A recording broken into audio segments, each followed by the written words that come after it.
What's up?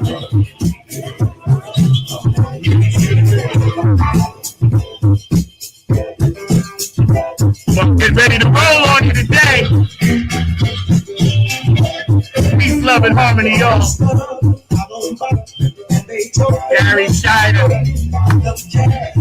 Today, our special guest on Funk Music with Zack on Pod TV. Linda Scheider, y'all. Enough said. Roll call, New Jersey, where you at? Maryland, what's up? DC, North Carolina,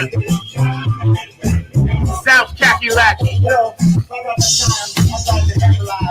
I see you moving out there, Brenda. Ohio! What's up, Patty? What's up, Boosie? How you doing, Karen?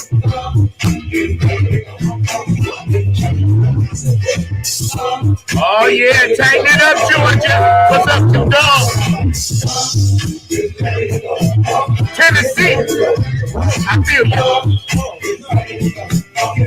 Florida, what's up, Leroy? Al, how you doing? I love y'all. What's up, Debbie? Louisiana, Dr. Kwana, your hometown. I love you.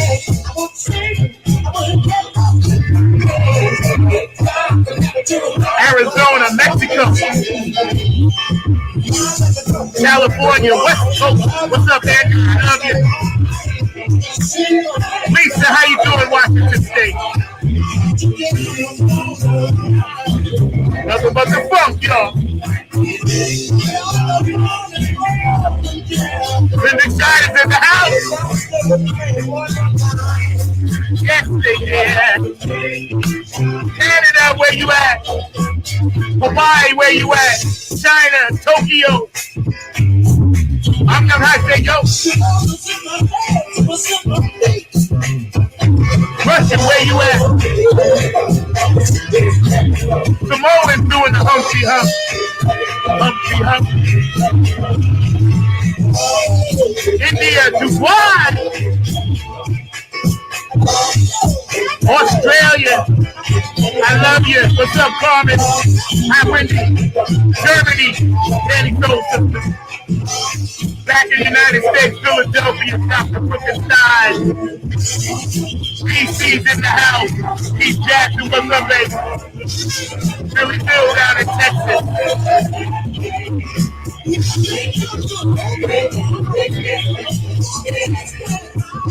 I was feeling really loud today, so I apologize if it's blasting you out. I just had to get something out of my system. Today, our very special guest is going to be Linda Scheider. She's going to be chatting with us, but before I do, I just want to give a main shout out to my main man, Mark Lee, behind the glass, making this show possible, doing all the great things he does on my other shows, and always producing, giving me a top-notch quality project back there. So thank you, Mark. I appreciate that. We couldn't do nothing without you back there. So how you guys doing? Any birthdays, anniversaries? Unfortunately, if you lost someone, know that I care, know that I love you. The show's about peace, love, and harmony, Funk Music with Zack, right here on Podcast TV. Formerly IBM TV, so, you know, it's the same thing, same place, same back time, same bad channel. Y'all can find us, man. Y'all know what we're doing. So check this out. As we're waiting on Linda to roll through, Mark will let me know. You know, I just wanted to make sure everybody's mental health is uptight and like it should be today. You know, keep that uptight. You know, keep it inside here, man. Try to maintain. Try not to let these external forces get to you and turn you into something that, you know, you might not necessarily want to feel like and be. You know what I'm saying? It's like, hey, you know, check it out. It's like when you know, we're all suffering from PTSD, and I can't stress this enough. I'm trying to hit people, everybody I come across, like, yo, don't beat yourself up. Don't be too hard. You know, we're all a victim of this last thing we went through. So let's just try to leave that in the rearview mirror and keep going forward. There are so many great projects out there. I know Bootsy's got some amazing stuff out there. I know George is dropping new stuff. Dumpster Funk dropped some new stuff. These are all my favorite bands. I know Stozo dropped some new stuff. Michael Hampton dropped some new stuff. You know, so there are so many people. Groovalicious Groovalicious, Kanan Jams, the Groovalicious Project, they dropped some new stuff. Nancy Marie dropped some new stuff, so I know Eric J dropped some new stuff, you know what I mean? So William Bush, Prez, he dropped some new stuff. So there's like new material all over the place. I think musicians are really jacked. I think musicians are really excited. I think musicians really, really want to put out some really entertaining and expressive material, only because we've been cooped up for like a year and a half and all these ideas and sounds and songs and, things pop through our head. So I think everybody is going to be extremely creative. One thing I just asked the audience, be patient with every musician you go check out and see, because remember, we've been kind of all sitting on the bench for like a year and a half as a band, maybe individually you practice, but as a unit, so be kind to your musicians out there and please support them. All right. Please support them. Hey, yo, Mark, man, why don't you jump on for one hot second? All right. And tell the audience a little something. I got to take this call from Linda. I'll be right back. My producer, Mark Lee's going to sit here with you for a second, and I got to check something out and see what's going on. I have Linda on the phone. So hold on 1 second, audience. Give me 1 second.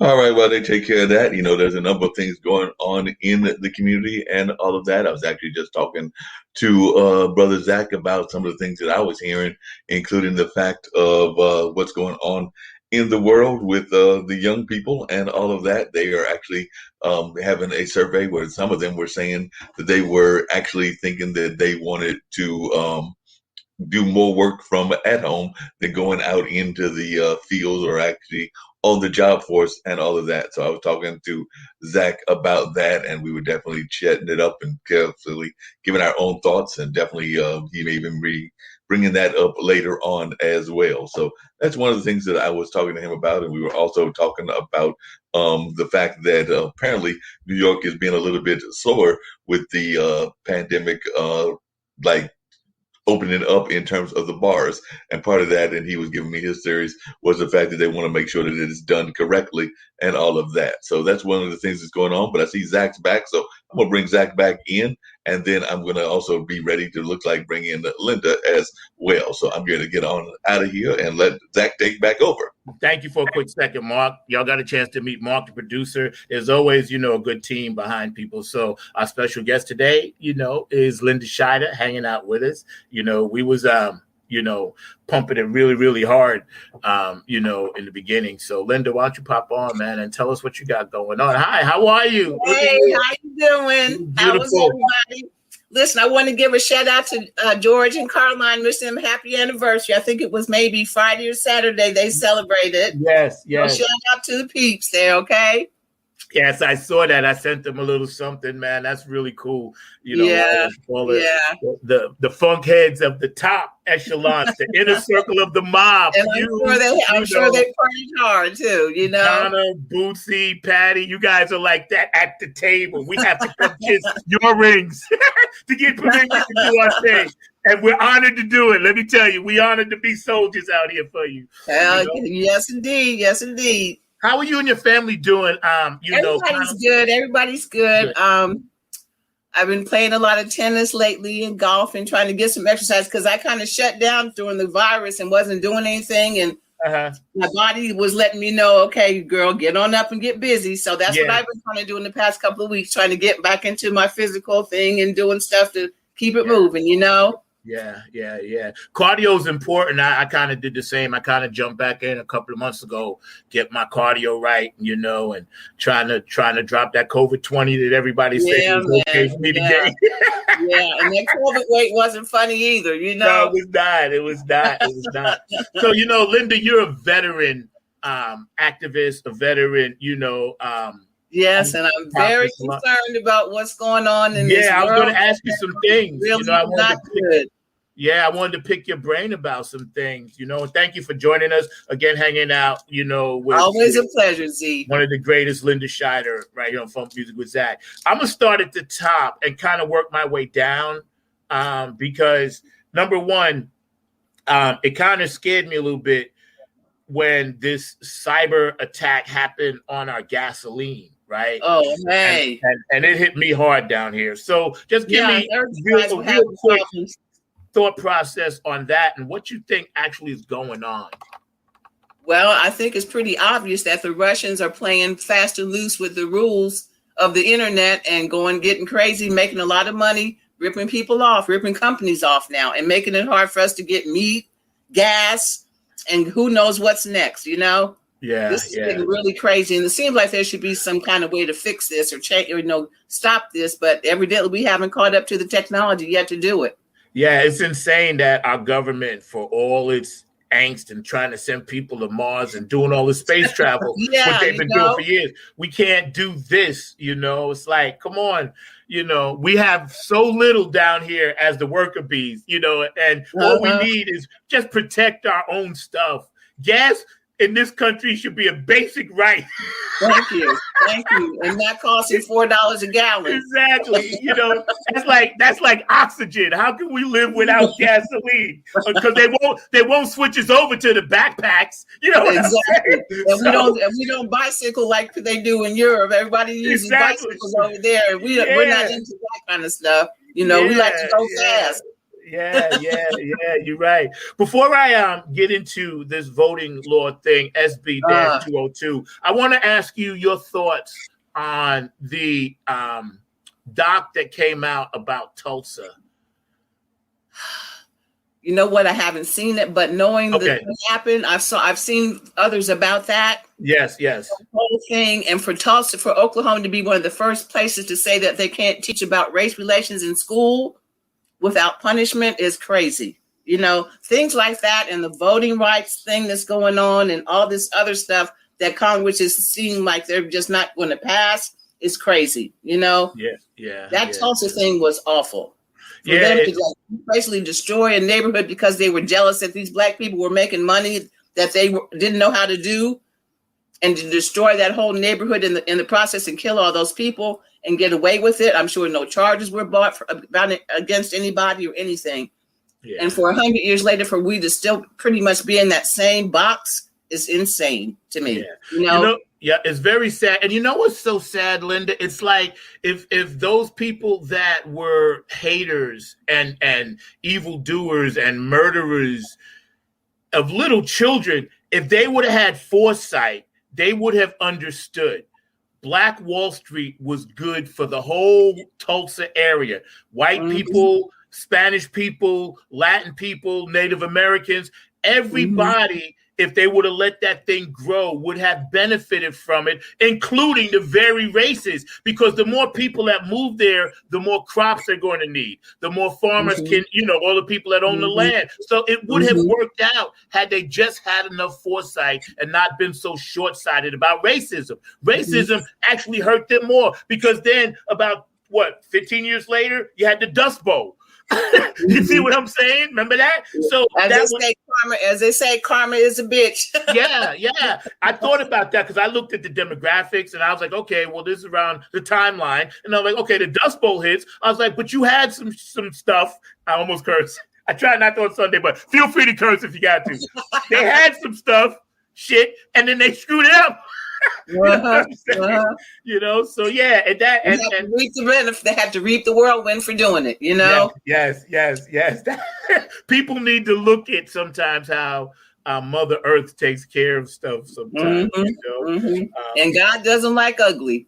No, because they stole the land from Native Americans, burned down black people, and then the land became worthless. You know what I mean? I thought that was the funny thing. Move away, go elsewhere. That's right. It became worthless, I love hanging out with you. This is so cool. This is like, boom. I feel like you're Oprah and I'm me and I'm just talking to you, Even though me and Oprah, last 20 years, I've been off the Oprah ship, just so you know. For my own reasons. She's been off the ship too, She's not really as active and as political as she used to be. It's all about the green, Yeah. I was like, Oprah, it was nice, but I see where you at now. We good, but I still love you. Hey, you want to be on the show? I'll come on. But hey, I ain't feeling you right now. I just, and I had to say it. I'm real. I just ain't feeling you. Yeah. And like I said, she's kind of been like ghosting herself for a late. I don't know. I don't watch her her shows and stuff on her network because pretty much most of it's kind of you know. Yeah. Appeals to my interest, so I don't really watch her network that much, but same. She's kind of, you know, all her political stuff, especially after she backed Buttigieg and he didn't win, seemed like she got off the politics and moved on to other things. Yeah. Which is cool. I mean, you know, I'm just happy that, hey, you know, we can actually sit here and voice our opinions about some things. And, Yes, you know, indeed. the Christian faith community, specifically down in Georgia, that passed this SB 202. I was reading some articles about that because I know you're an activist and you know much more about this than I do. But how can someone call themselves that, to be that, claim to be that? And I'm very spiritual. I believe in Jesus Christ. How can someone claim to be that and still say, okay, but I can't give you the basic bread of life, water, while you're standing in the hot sun and you're 100 years old? What?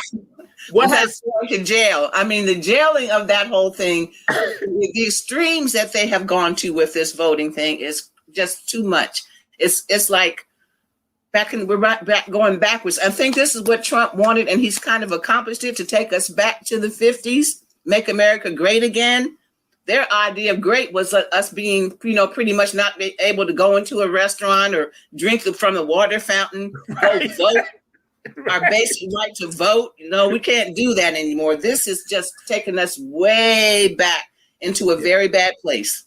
Yes, it is. Yes, it is. And I know you're active in some groups up in D.C. So what are you currently doing? And what do you hear on the grapevine up there in your circles about what we as humans can do that are against this thing?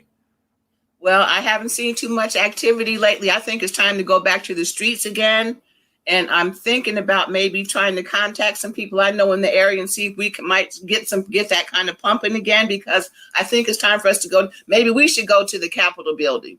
Yeah, you know, not with arms and weapons and stuff, but go there and let them know you can't do this. And you're going to have to look us in the face when you come out of that building and let us see you after you've done nothing. The Republicans have pretty much dug in. They don't have any platform. They don't have any agenda. All they want to do is stop us from voting, stop everything that was moving us forward, and keep everything, like I said, going backwards. Yeah. And it's the most insane thing for us to be where we are in 2021 and still, like, why are we tugging at the 30s and 40s? Even the most racist, heinous, you know, racist person would have to understand sooner or later our kids have already changed the world. It's just a matter of time. They said by 2034, the whole United States will be mostly brown, you know, because you know what I'm saying? So it's like, you're going to be black one day, whether you like it or not. That's all I'm telling these racist people out there. You're going to be dark-skinned, Latino, Native American, Black, Asian. You're going to be Iranian. You go African. You're going to be something else other than what you are. Because your kids are married. They just, everybody's like, hey, it's all good. It's peace and love, you know? But I'm glad to chat with you about that for a minute, because I wanted to for my audience to really have some great insight. Tell the audience what you actually do and what you've done in the political field as far as being an activist. Well, like I said, as a youngster, I was out there kicking it with Stokely and them. We were protesting at colleges and trying to, after the Martin Luther King riots here, going through the streets, trying to calm that down. Because Stokely and Cleve Sellers and Kathleen Cleaver used to come to D.C. a lot. And I had the opportunity to sit down and talk to them about strategy and things, sitting on some of those meetings, which was awesome. And so, like I said, after that, got kind of jaded. And like I said, plus I got into the music business, and I think that is a protest in itself. Some of the lyrics that we would come up with, like Paint the White House Black, had no idea we'd actually have a Black president in my lifetime. You know, things that we talked about. This was our way. This was another way for me to protest. I wrote stuff about the music business, how I thought, you know, how corrupt it was. You know, sometimes you have to use your other whatever vehicle you have available. Yeah. And that's what I've been doing for most of the past 30 years, give or take, you know. Yeah. That's why I called you one of the true funk angels, because funk angels have their hands in everything. And you never really see them coming, but then you wake up and you look like everything around you has been them all along. You're truly a funk angel in that circle. Trust me, I tell you, I love you trust me, you know. And I told you, thank you. I told you the story when I drove Gary home. It was the greatest thrill of my life. You know, it was like getting a PhD in like 3.5 hours. You know, it was great because I sucked up every single thing he ever told. Yeah, he was good at dropping knowledge on folks about how things work in the industry and how to make music, what kind of motivated him to do things as well, you know? Yeah. And that's going to be 11 years on the 16th of this month that we lost him. Lost that voice and that presence on stage. Yeah. And he's kind of getting lost in the history. You know, everybody's always about Bootsy and Bernie and George. But Gary was always there, writing, singing, making the shows go forward, pumping the audience up. Nobody has yet been able to come up with that kind of energy, in my opinion, since he left, you know? Agreed. Because I told you this on the phone. We were talking the other day, and I was like, we knew when Gary came out to get the ship going, you know, that first half hour, he was just going to light it up and set the tone, you know, which he did. And I told you, I got pictures of me on the stage like this as a kid looking. I was all starstruck, you know, because I was right by the boots. You know, I was like, it's like I was holding them, right? I was like, just take me up. I was holding them. And again, that amazing front man ability to play, sing, and front man and still keep the band tight. I told you, that's the trifecta. Don't get no better than that. I remember sitting, waiting to go on stage and watching him do his thing. And I would just be smiling all over myself because, like I said, I never saw anybody do it like that, do it so well. He was awesome. Awesome. And I still miss him to this day. Yeah, we all do. We all love him. And thank you for reminding me of the 16th. I'll put that on my calendar. That's the day. I'll make sure I flood my page with Gary Scheider and his greatness, Cool. Here we are hanging on Funk Music with Zack Podcast TV, formerly IBM TV. Linda Scheider's hanging out, our activist and guest and special P-Funk sister from the nation all around the world, Rock and Roll Hall of Famer, you know what I'm saying? It's like, who's got it better than me, We love you guys out there, so please support the show. And please make sure, you stay up on what Linda's doing on her Facebook page, because she's got some stuff popping, man. So, Linda, I have to address this because, again, it seems like every time we talk, and you're a regular on my show, we have to talk about Black people killing Black people. When can we stop this conversation? You talked about what happened in Florida last week? Yeah, a week and a half ago. Just like I said, collateral damage, like I said, just to go and spray a crowd like that and kill people that don't even know what the hell's going on. That was crazy. But I mean, that's been happening so much. Yeah. Kind of Chicago's kind of calmed down where it used to be kind of wild there too, Wild West there for a while. Seems like that's calmed down. DC kind of also has calmed down from when it used to be, like I said, Dodge City. What is the thing with us killing each other, Please stop. I beg people, because it happens down here. Every now and then, people will be at a public bus stop. The gangs will roll by for some initiation thing and just spray them. You hear like 2 or 3 get shot here. Durham it's not easy down here where people think certain parts of Durham I don't go in. And I hate to say that. A person should never be afraid to walk around wherever they live at, And Linda, I know we don't own any major shipping companies to get Uzis on our kids' street. So I'm going to go right there. Zack, I saw a documentary years ago about when LA was really gang crazy. One of these kids told me that there was a railroad area near LA where there would be a boxcar with no lock on it. They'd open up and it'd be full of guns. Like they were just making sure, like, here, come and help yourself, So, I mean, for things like that to happen and nobody to say anything about it or take ownership of that was kind of like very shocking to me, that they could just go to the railroad tracks, open up a boxcar, and it's loaded with weapons.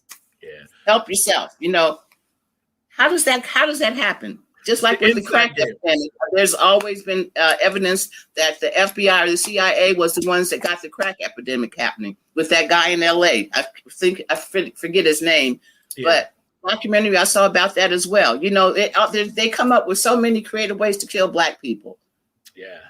It's genocide. And the thing is, we know it's genocide and we continue to do it. There's good people like you out there trying to urge people, you know, like the George Clintons of the world, the Bootsy Collins of the world, the Patties and, you know, the Collins, just everybody, just, you know, Donna, everybody trying to just do this positive funk thing and push out that message. And at the same time, we all have a bigger message of, hey, don't kill each other. We need each other. Yes. You know, we need every person on this planet needs every person on this planet because the Creator has shown us, I can take you out in less than a year. I don't care if you've been around for 50 billion. The Creator basically said, listen, however old man is, I got you. I can wipe you off the planet. And we need to understand, especially minorities killing each other, young white kids killing each other, gangs, Latinos. It's not the plan.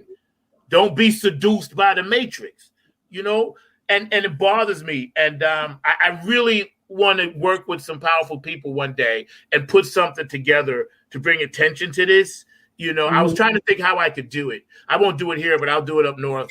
And I was trying to get with some people. I'm working on it, Linda. So, you know, I'll keep you posted on that because really, Please when do. I go out this time, I want my message to be about peace, love, harmony, and nonviolence. You know what I mean? I'm going to try to push that narrative, you know? I have to disagree with you on one point, though. I think this is a plan to eliminate us. We have to be smart enough not to go for it. Oh, yeah, that's what I meant. I meant us, but we have to be. But it is for sure a scheme to get us off the planet. Yes, by whatever means necessary. Yeah, I agree with you. Yeah, I agree with you 100%. You know, when I was talking to David Brooks about 2 months ago, right? And I watched like news from all different states just so I could stay up, you know. And he was like, man, he said, you know, the little girls on my block that was skipping rope, that story touched him. You know what I'm saying? And Dr. Brookenstein, I know you watching, man. I hope you don't mind. I'm going to tell you a story real fast, you know. And I thought to myself, now here's Dr. Brookenstein, one of the kindest people in the world. These young girls, you know, just skipping rope, you know. And I was like, how can I stop that? What do you think we should do? We have to be more aware and be a lot more political than we seem to be. You know, we can't sit back and just expect other people to take care of us. We have to take care of each other. And that's important, I think, because we see how the world has kind of like isolated us into like the ghetto. We don't have any decent jobs, most of us. You know, the money thing is always very important. The status quo, you know, to keep the status quo, keep us down and make sure everybody else is continually moving up.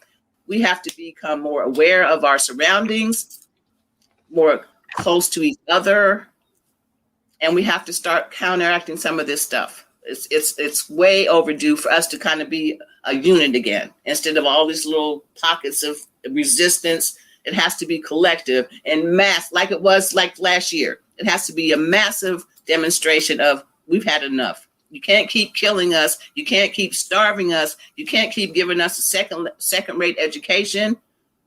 And you have to open up some jobs where we can make money and be comfortable like everybody else is. It's time for things to change. I mean, seriously, before it gets to the point where it's so bad we can't fix it. Yeah, I think you hit on some key points right there. First of all, the optimism for everyone is waning, but some of us are still trying to be as positive as we can. But that takes its toll too. I know you're empathic, yes, so I know your spirit. Trust me, it does, right? Because the pain that the average person has walking out the door now, again, that PTSD. And if you guys need help out there, please, man, contact me. I know some people that can help you. The pain that we all dealt with watching, you know, George Floyd and Breonna Taylor on top of the COVID, on top of where we're trying to recoup now. That pain is always going to be there, but we have to leave it in a spot and move on. And like you said, we can't be satisfied and rest on our laurels. You know, we have to continue to push this march and this narrative. Yeah. I know social media. Oh, go ahead. Get back to the streets. I really do. It's time, because if we don't show that we're not going to let this stuff continue, it's going to continue. They don't have any stopgap, And if they get away with one thing, oh well, they let this slide. Okay, well let's make sure that nobody can vote this black. They'll come with the jelly bean jar again or some dumb crap. It's getting to that point. It's getting really kind of scary to me to see us going so far backwards. That's really kind of bothering me right now. Me too. How do you think so many people that are for those type of laws, what do you think they besides the racism thing, do you think they realize how it's going to affect them long term? I don't think they really care. I think it's about the power for now. Think about the future later on, but right now it's a power grab. The Republicans are trying to grab power because they don't want to lose another presidency. They want to keep their people in the governorships and the mayorships and the Senate and the House. And if the Democrats don't get a little bit tougher, they might get away with it. I'm kind of concerned about how lackadaisical it is in the Democratic Party with all this intense stuff going on. How they seem to be, especially Joe Manchin. I don't know what the hell he's thinking. Yeah, exactly. I think he's a closet Republican. I just think that's where his head is at. Because for him to come up with all these excuses about why he's letting this stuff go by and not and he's become a very powerful person in the Senate because of that one vote. Yeah. But the way that he's using that power is he reminds me of a Republican. He might as well be a Republican to me. Yeah, because he's holding everything back because we got enough issues, and he does. And I watch him every now and then to see what he's talking about. First of all, that whole infrastructure thing, everybody knows most of the towns that need that stuff, they need it. So it's almost like, well, you need oxygen. That stuff was built in the 20s and 30s, Other countries like Japan and Germany are running rings around us with trains. And cell phones work everywhere. Subways, they airlift on magnets and stuff like that in Japan. And here we are, like with the old, cranky steel thing. I'm like, what? Come on. It's like Japan is running on a monorail with a magnet around the whole country. And I'm over here shoveling coal.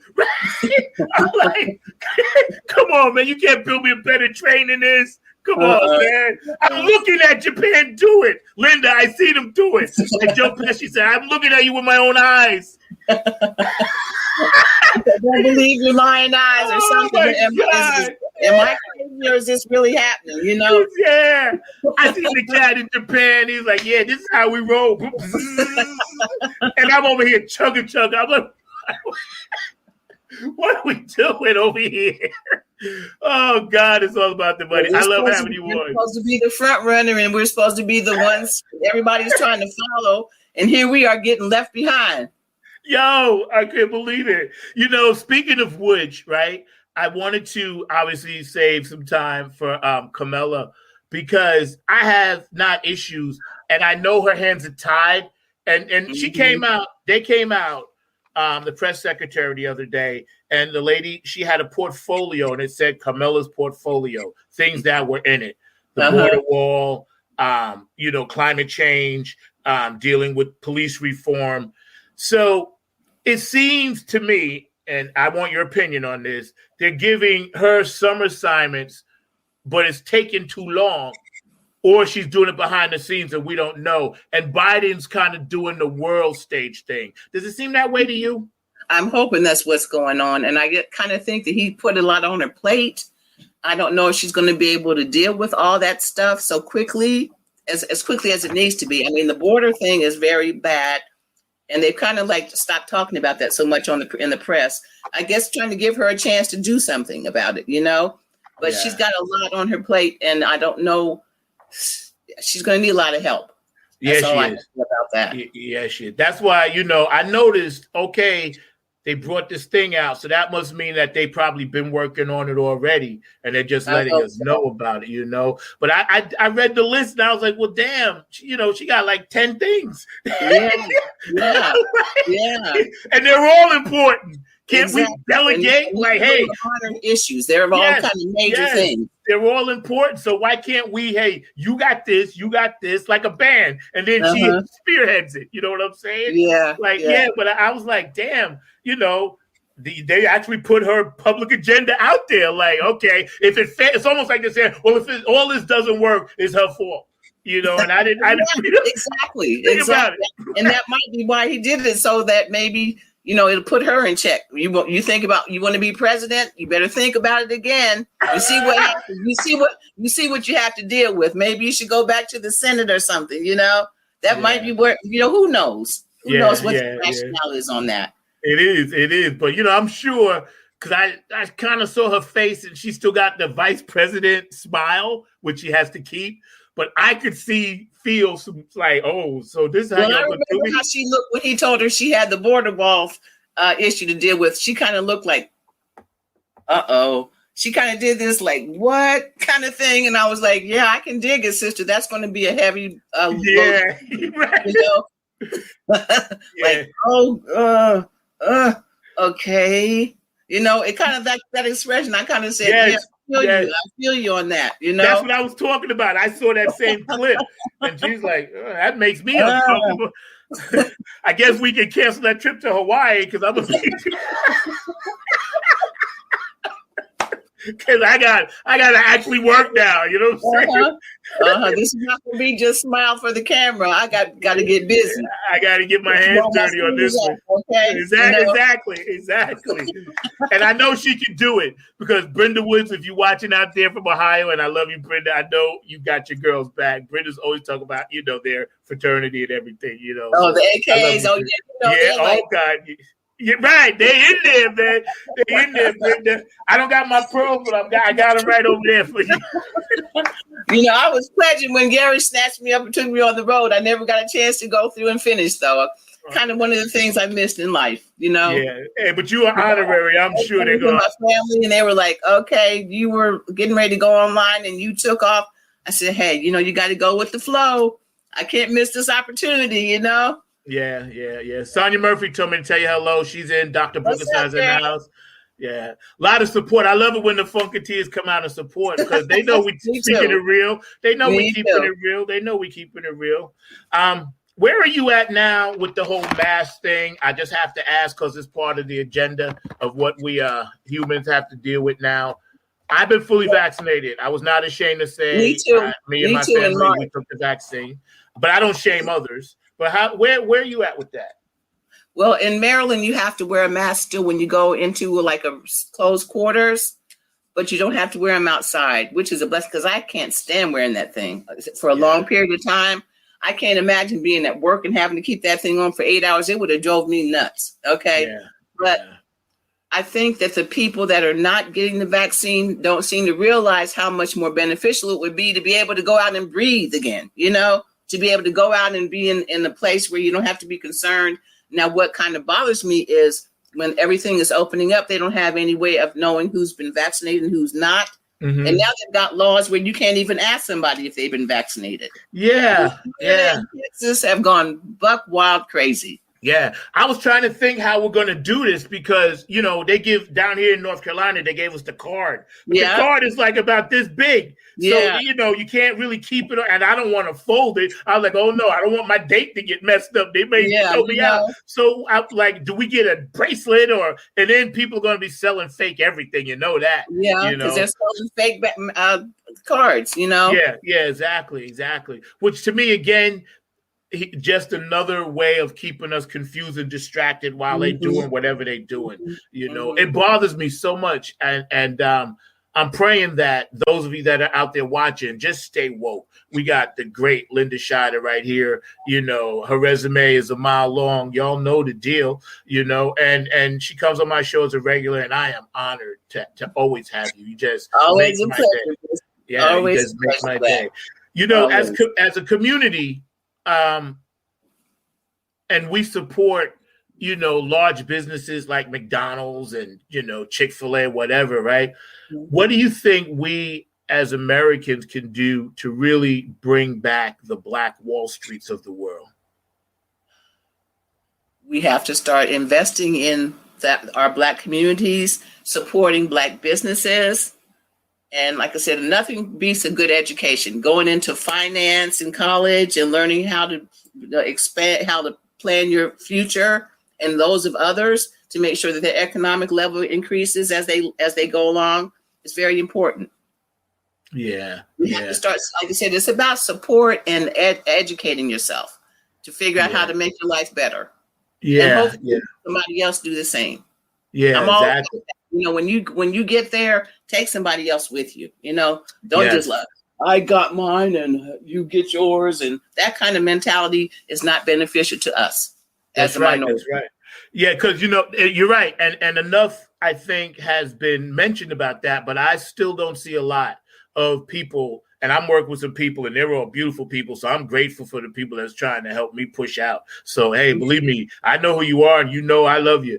And I see so much others, and I'm like, well, okay, like this is an investment into the future, because that's what's going to sustain us all, exactly. And our children and our children's children, and if we don't invest in that now, because I look at other minorities that come to this country, and I'm not racist at all, and I see down south, the Latinos got the construction and lawn care locked down. Just same here. Same on the East Coast too. Cash, yes. Stacks of cash. And I'm like, but we've been here longer. How come we didn't lock that down? We was actually down south first. We just don't want to be in the fields anymore, I guess, I guess, but it's a business now. Construction too, Hey, beautiful, how you doing, Sama? Lawn care, all that kind of stuff. They've taken those jobs over. Yep. Sama says hello. Hey. Your fans, funky fans tuning into you. She's a beautiful spirit. I love you. I want to get you on the show one day and we can chat it up just like this. So, yeah. And again, I look at in New York when I lived there my whole life, right? I love my Latin people. I love my Asian people, my Russian people. But they had all the stores, Black people had their section. But I'm like, okay, Harlem, we can kind of say, parts of Brooklyn now with the Barclays Center, what Prince did up in, MPLS, what people are doing in DC, we're starting to see this little sprinkle of, independent Black businesses and artists. Kind of what scares me though is the gentrification of Harlem and DC and other areas where Harlem now, there's places, condos and stuff going up there for like over $1 million. You see the Black population in Harlem kind of dwindling. I'll never forget when last time I lived in New York, coming home like from a show like about 2:00 in the morning and seeing a white girl walking down 125th in Amsterdam. Just like, I remember back in the day, I would have been scared to be out there myself, especially late at night without getting mugged or something. And she was just walking around like, hi. And I was like, this kind of same thing in DC, coming home from a show in an area that used to be very, very criminal and extremely Black. Same thing, a girl in a park with no lights, 2 or 3 o'clock in the morning, walking her dog like she didn't have a care in the world in an area, once again, where I would have been scared to be there at night by myself. Mm-hmm, mm-hmm. So I see how things are changing. They've moved most of the Black people out of DC because the rent and the real estate has gotten so expensive for Harlem to have condos that are going for over $1 million. Same thing with Brooklyn. They're moving us into the suburbs, but they don't even want us in the suburbs, Yeah. I agree. I don't like that gentrification I see going on where people can't even afford to stay in their own neighborhoods anymore. I'm telling you, and this is true, and you're absolutely right. Hanging out with Linda Shaw today, Funk Music with Zack. Thank you all for tuning in. I'm going to get to some of your comments in a second, but Shaman was like, she was saying because when minorities come to this country, they find it so difficult to assimilate, they actually become self-sufficient. And that's what makes it better. And that's a good point. Thank you for that. I appreciate that. But I'm going through the same thing here. I live across the street from the great Duke University and hospital. Literally within walking distance, I could walk there, right? A half a click away, there's this little area over here, and I'm not going to mention it, but it's rough and tough. And I'm like, okay, downtown where they built the ballpark, the actual minor league Durham Bulls, right? Uh-huh. They gentrified that whole area now, and and that's what Black Wall Street used to be. All of the Black people and small owned businesses there had to move away so they could build a highway. That's how they did it down here in North Carolina, right? And then gentrification hit, and then, like you said so eloquently, it's a wrap. There's no place for people to go, and it's crazy, man. How do we? I don't know how they really don't want us to survive, obviously. But again, like you mentioned earlier, helping each other, staying together, being together, working together, working with all our brothers and sisters out there. You guys really active.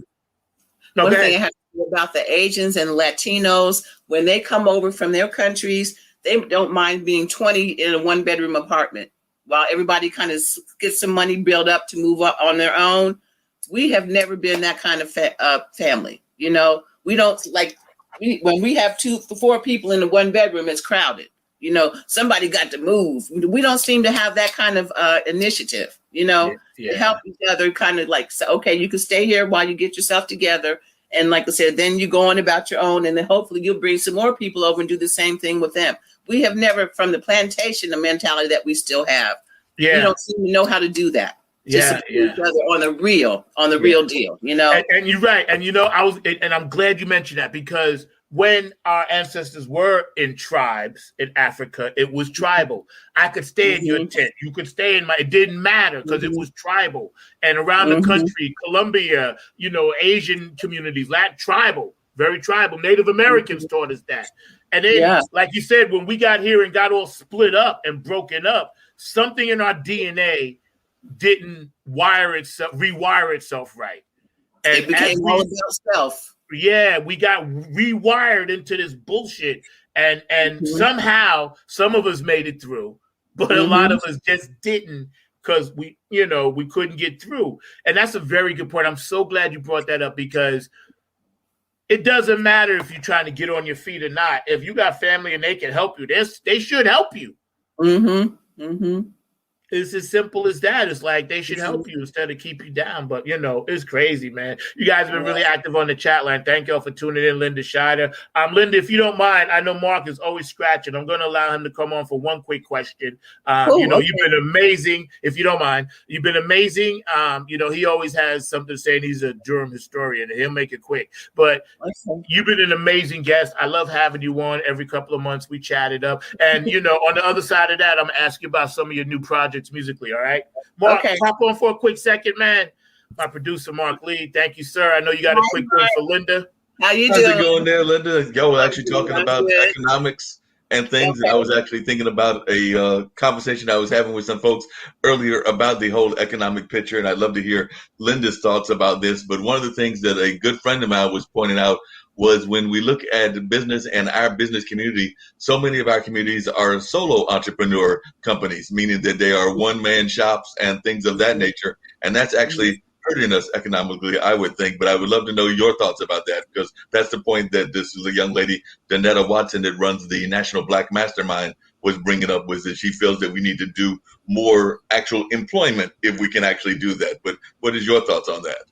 I think pretty much the economic aspect of that is, can you afford to hire somebody else? If you're very small and your customer base is small, you can't afford to bring anybody on. It has to be about supporting that business so that they can expand and bring other people in to work with them. If you don't have the consumer base, you're not going to be financially able to do that. Sorry, I kind of got lost in my train of thought.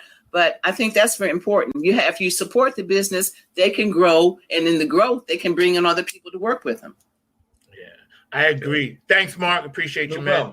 A lot of businesses in this area had to close because of the COVID and couldn't afford to hire anybody to work there because their business kind of dried up.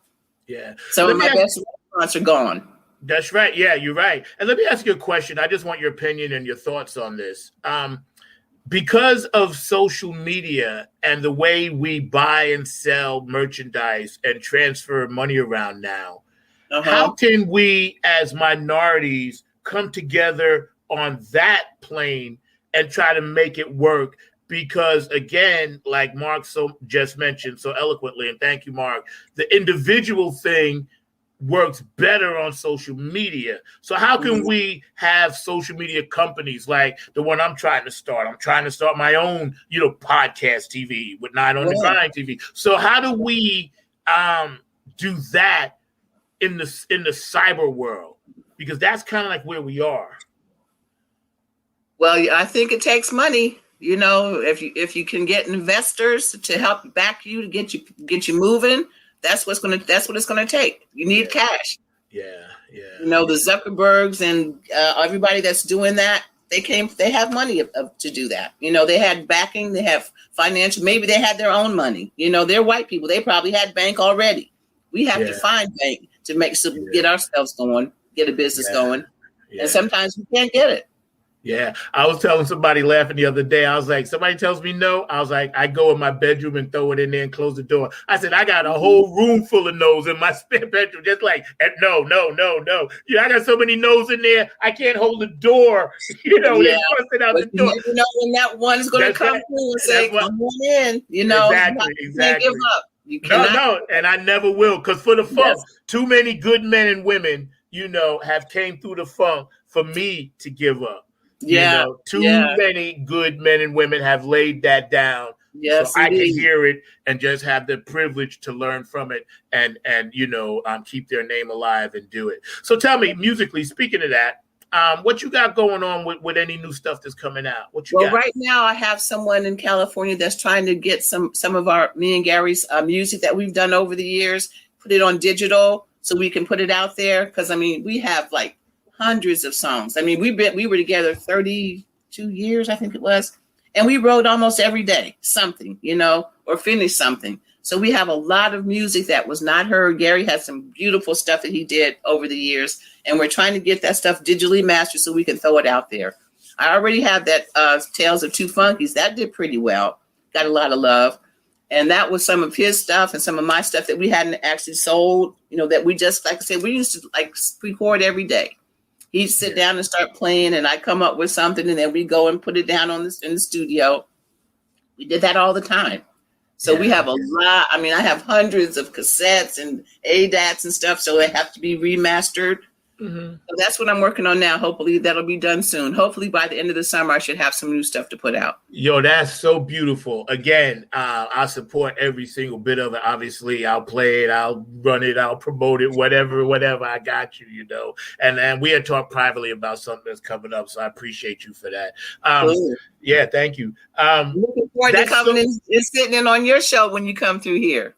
Hey, that's what I'm talking about. I ain't really telling the audience too much yet, but that's locked down already. So I'm holding my enthusiasm. It's good. You know how it's gonna be. Because coming back into, I know it's not gonna be anything less than funky. That's right. It's like, woof, I'm healthy now again. All total 10 surgeries. I'm healthy. Oh, wow. I had 10, I don't share that a lot with my audience, but you my family, I can share it with you, I had the past 3 years I had 3 shoulder replacements, Man. God has rebuilt me with the P, like Boosie said, on the 1, and I'm gonna come out and we're gonna have some funky fun. You know what I'm saying? So I have to call you the Bionic Man number 2. Hey, they call me that. They call me that all the time. 10. I'm here to tell y'all 10. Anything you could do, just keep God in your heart, and you can get through it. He spared me through 10 wake-ups I had. You know what I'm saying? After surgery, 10. And I praise him every day for that. Every day. 2 times the anesthesia kept me in for a minute. I was doing other stuff, and I went there for a minute twice. But hey, I got this funk to do. When we go back out as artists, as you put your stuff out and everything, and obviously it's going to be all over the place, and it's going to blow up big because that's just what y'all do, right? How can the funk community now work together to get on venues together without breaking everybody? Hi, Sonia. I love you too, sweetie. Linda, Sonia says you look great. Thank you, Gary baby. looks How just are like you? Gary. She says Gary looks just like Gary in the diaper in the woods. I know. I saw that. That was kind of awesome to me. That was, Sonia. That's right. He was representing big time. Unfortunately, I hear they just got a small little segment in that movie that's coming out. Yeah. But at least they got something, Hey, it's beautiful. Thank you, Sama. That's right. I love you too, sweetie. You get a lot of love today. I got to have you on as a co-host now. You know what I'm saying? Keep my Sundays moving like that. I love it. And I love the support we get from these guys. Have been with us forever, and I just can't tell you how much we appreciate it. Because we wouldn't be what we are without you. Yeah, that's right. And, you guys have given us our own thing. You gave us in the raw, in the real, in the funk. And we hold on to that like, say, my parents held on to Louis Armstrong. You know what I'm saying? What y'all did, because my parents like, oh, yeah, Louis. I said, I didn't understand it then, but I understand it now. That lifelong commitment to the funk, like it's just bang. Once you hear it and it's yours, it becomes you. You become it. And there's no getting around it, man. I know Gary, every time we talk about this time in the show, Gary comes through and I get the goosebumps every single time. With 5 minutes left, he lets you do the whole show, then he comes in 5 minutes. I hear you, Gary. Yes, I'm talking to you. She's right here. She's right. I don't know how that happened, but I seem like I got the same kind of vibe right now. I'm telling you, you go back and watch the previous. Every time we do a show with 5 minutes left, he comes through and says, "I love y'all." I'm telling you that. Yeah, because you see, you know how it is. It's a beautiful thing. I'm gonna let you get the last word in, Linda. For our young people, and I always care about our young people and their mental health. Can you speak on that for a minute before you give us your final thoughts? The mental health of our young people. I know that it had to be extremely stressful having to go a whole year with this online education. A lot of kids fell to the wayside, which I was so sorry to hear. But like I said, education is crucial. To support yourself and take care of yourself and your family, you have to have some kind of background that's going to get you make success possible. And like I said, if you have to go out and find somebody to help you get your foot in the door, don't be afraid to do it. Just like Zack said, if you get 20 no's, 30 no's, you have to keep knocking on those doors until somebody finally says yes. And you're always going to find somebody if you persevere. You can't give up. You got to stay strong and keep it moving. Seriously. That's right. And again, those are great words of wisdom and great advice for anybody, just stay on top of it and just keep pushing through. I use myself as an example. I am not a martyr. I just tell people that I rehab with and with going through them rehabs. I was like, listen, we all going to be all right. Let's just keep doing it. Some days I wanted to give up. Some days I was in tears and I called people like, oh man, I'm ready to throw in the towel. Sure. And then somebody would call me, one day I was sitting on my porch and then I get a call from Patty Collins. She's like, hey, I got you. I was like, oh, okay. I feel the energy again, boom, I needed that. Then I call you. You're like, yeah, I got you. Boom, I need that energy, Now it's me. Boom. So I got it from 3 I was like, bang. Okay. I'm like, okay, let's go now. Y'all got me, man. And I love y'all for that, man. Very powerful women. Don't ever forget, we have to support each other and give everybody a leg up. If you're up there, you better hope that you can bring somebody with you. Because, like I said, you have to, when we go on to the other side, you want to have all the brownie points that you can stack up. That's okay? That's right. And you're a very powerful woman in this funk movement. To the world, 1 or 2 sentences for the world as far as you speaking globally, because we go around the world. What are you telling people on the other side of the world right now? A message of peace, love, hope, and harmony.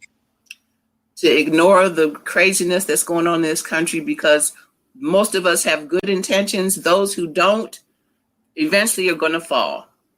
There's no other way about it. It has to happen like that, because I don't think this world was designed to destroy us. It was designed for us to live in peace and harmony, like Zack said, and show a lot of love to anybody that you can. Anybody. I agree. I think because, those words are powerful, and the way you speak them and the way that, we're able to do something good right now around the world. People are watching this show. So namaste. I love you, Linda.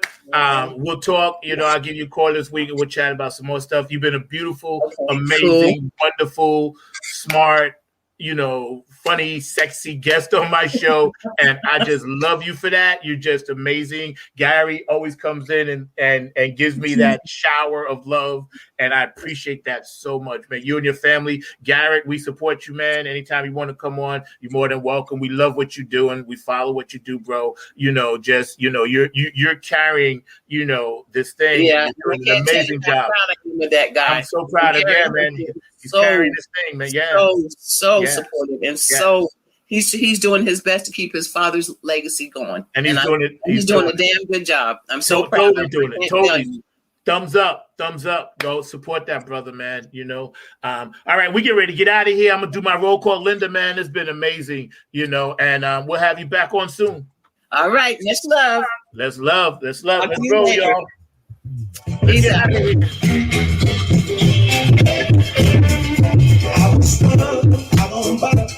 They told me once my name, the cat, the rock,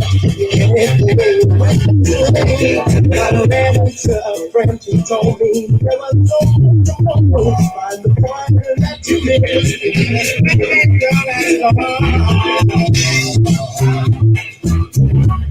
I love y'all.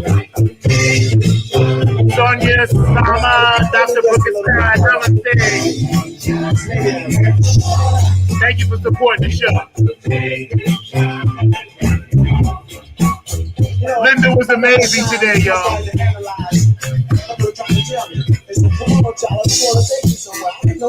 Next week I have Clara Oakford coming on.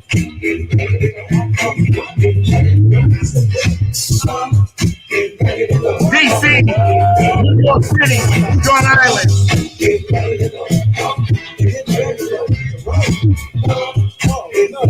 Ohio, Florida, Georgia, North Carolina, South Carolina, Virginia. I love y'all. DC, get that funk on with the Funkerkins Ball, y'all. What's up, Jim Frank?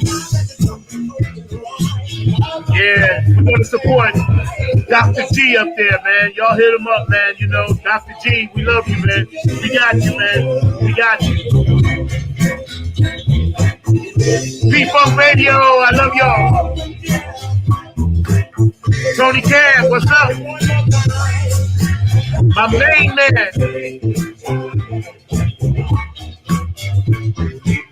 Joe Keys, late bloomer band, I got you, bro. Thank you for the stones.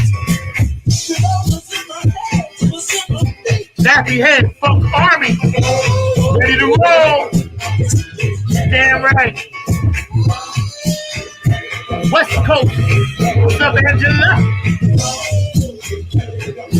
How you doing, Lisa? Australia. I love you, Carmen. I love you, Wendy. Germany. I love you, Tanny. What's up, Steady Crew? Dubai, Ankit. I love you, brother. Stay strong.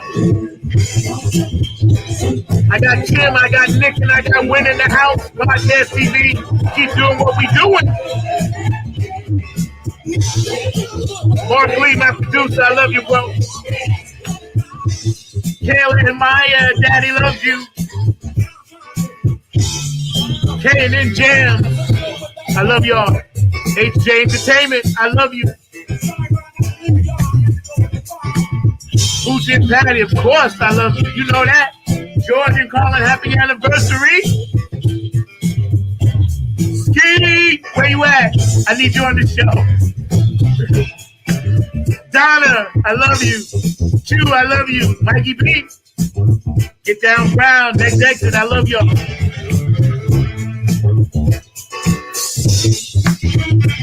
What's up, Dave? I love you, brother.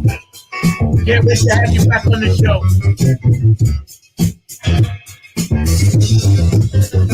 Oh, it's one of them funky Sundays. Y'all gotta have some fun today. Thank you for tuning in. It's been great. Another funky episode of Funk Music with Zack on Pod TV. You guys are awesome. ever you need to hit me up for anything 24/7, please. I'll always be there to talk to you, listen to you, and understand what you're dealing with. Peace and love and harmony. Namaste, y'all. Kristen works with top hotels to save you up to 60%.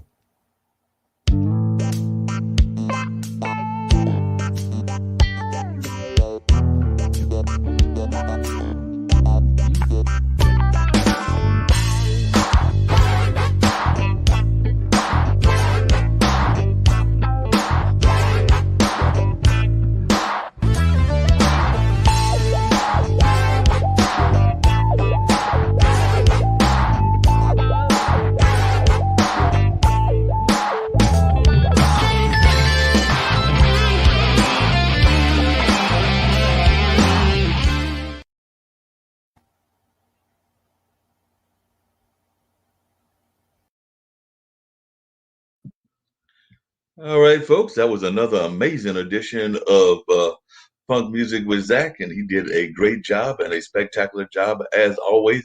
Thoroughly enjoyed the conversations that were going on with Linda Snyder and all of that. And I'm going to share a couple of news stories with you, and then probably get ready to get on out of here. We'll do an abbreviated version of the Roundtable. And all of that, but definitely we'll come back and see what Zack's got to say. I did have a couple of questions for him regarding what was going on there in New York with travel and all of that. We had talked about it, and I had actually kind of hinted at it earlier and all of that. So I'm going to bring Zack back, and like I said, we'll probably do an abbreviated version of the Roundtable, but definitely one of the things he was talking about was the vaccines. And one of the things that I just recently saw was that the North Carolina Governor, Roy Cooper, has said that the state is nearing an announcement of further financial incentives to boost COVID-19 vaccines.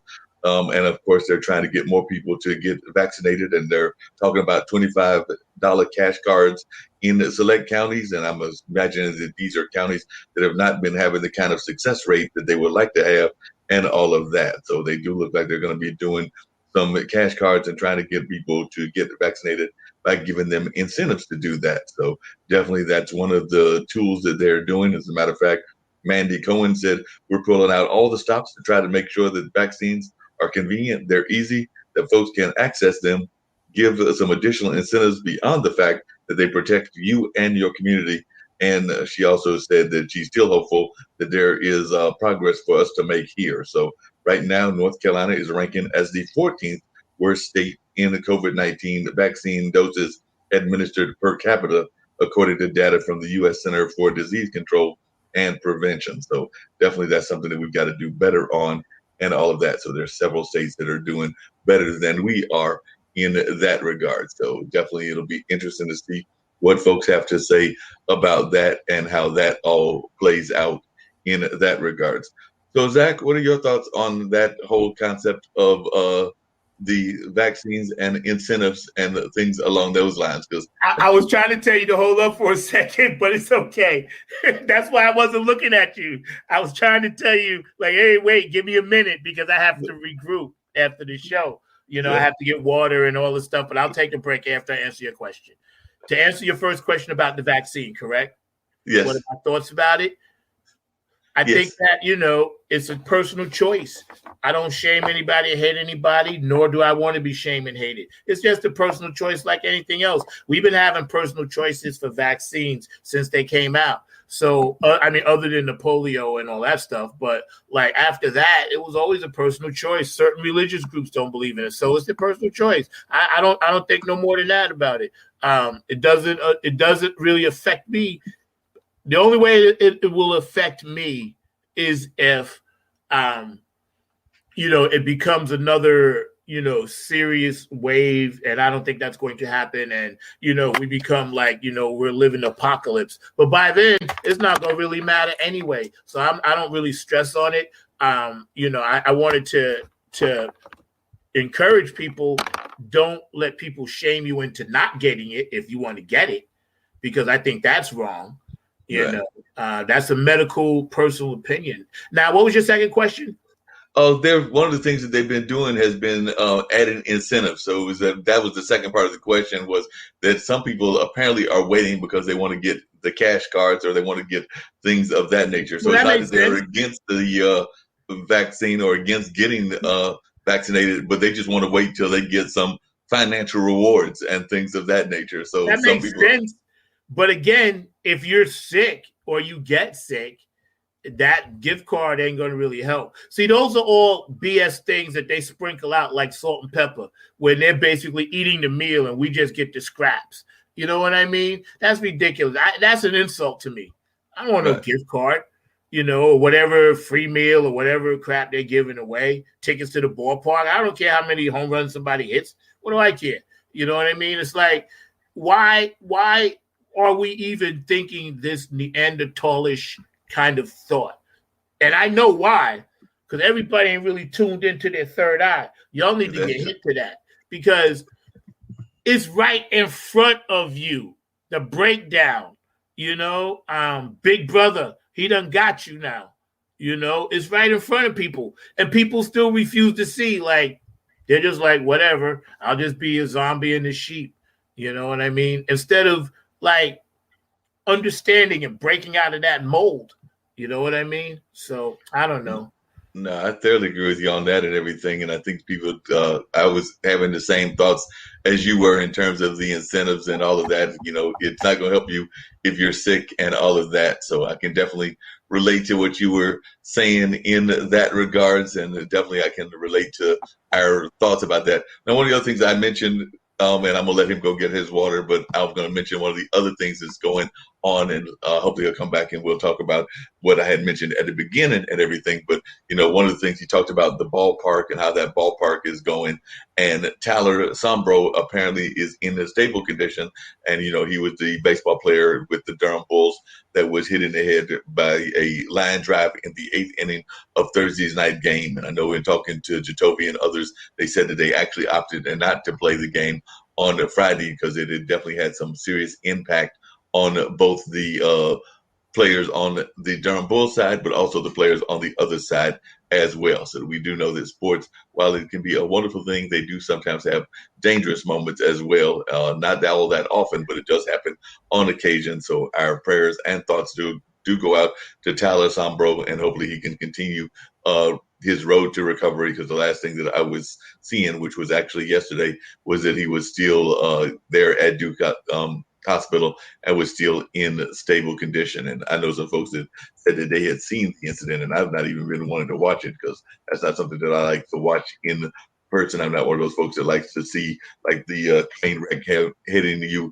in your face and all of that. But it was good to know that he's on the road to recovery, and I don't think that I will be trying to watch that particular video, even though some folks may opt to do that or not do that. But definitely our prayers and thoughts do go out to him in that regard. So that was one of the things that I had seen in the news stories and all of that. So definitely our prayers and thoughts do go out to him. And Zach's back at everything. So one of the things I was getting ready to ask Zach, and I mentioned it in the other part of the conversation, was the whole thing of, and we had talked about it offline, about what's going on there in New York and also what's going on with the education. And I agree with y'all that education is important and our kids need to get back into education. But, the kids may have the same attitude that the workers have, that they may have gotten used to online education and they may not want to go back to the school environment, just like I had mentioned to you, that some of our workers don't want to go back, particularly those in the Generation Z and millennial situations. But I'm thinking the students definitely need to go back because they need that one-on-one kind of education. But would you agree with me on that? Well, it's twofold now, because you got a whole generation of kids that's born into online learning. Right. So let's break it from there. Say you were in kindergarten or first grade, second grade the past couple of years.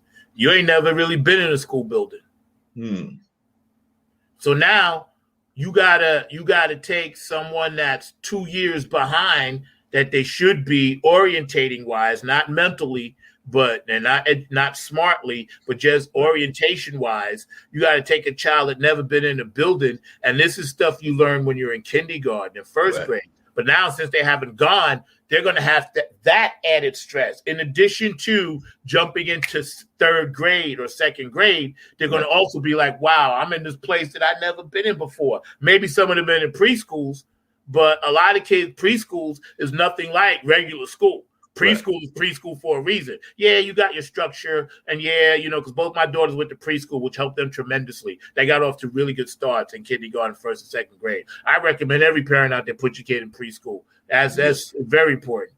And so when it comes to that, I worry about that. I worry about somebody that is in kindergarten for the first time, or first grade for the first time, or second grade, and they're used to the screen.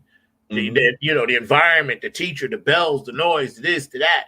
You know what I mean? So I'm hoping and ironically, here's the funny part. In school, all the kids carry laptops or do all their work on a computer screen anyway. That's true. Yeah. So it's kind of weird because, think about it. They doing it, and then they got to go back to a building to do it. So it's going to be all these little minor adjustments. But if I know one thing about this generation, I'll say it in one word: resilient. Right. These mugs are resilient. They really are. The Uber driving, Lyft taking, chit chat, TikToking generation, resiliency. Now they're soft, like they crumble emotionally, but they're resilient as hell. I got to give it to them. They're very, because they was like, all right, COVID, boom, yeah, whatever, boom, mask, yeah, whatever, boom. You know what I'm saying? While we were struggling, like the mask, I got to do online learning. You know what I'm saying? So, but they was like, yeah, this is what we do. They kept it moving. They're resilient.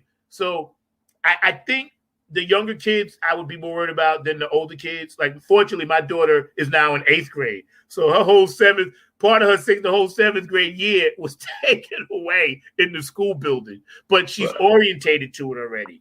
She'll be going back to the same school. Same with my oldest daughter. So I'm blessed in that aspect, But yeah, it's I don't know, brother. You're from here, so you know the history here.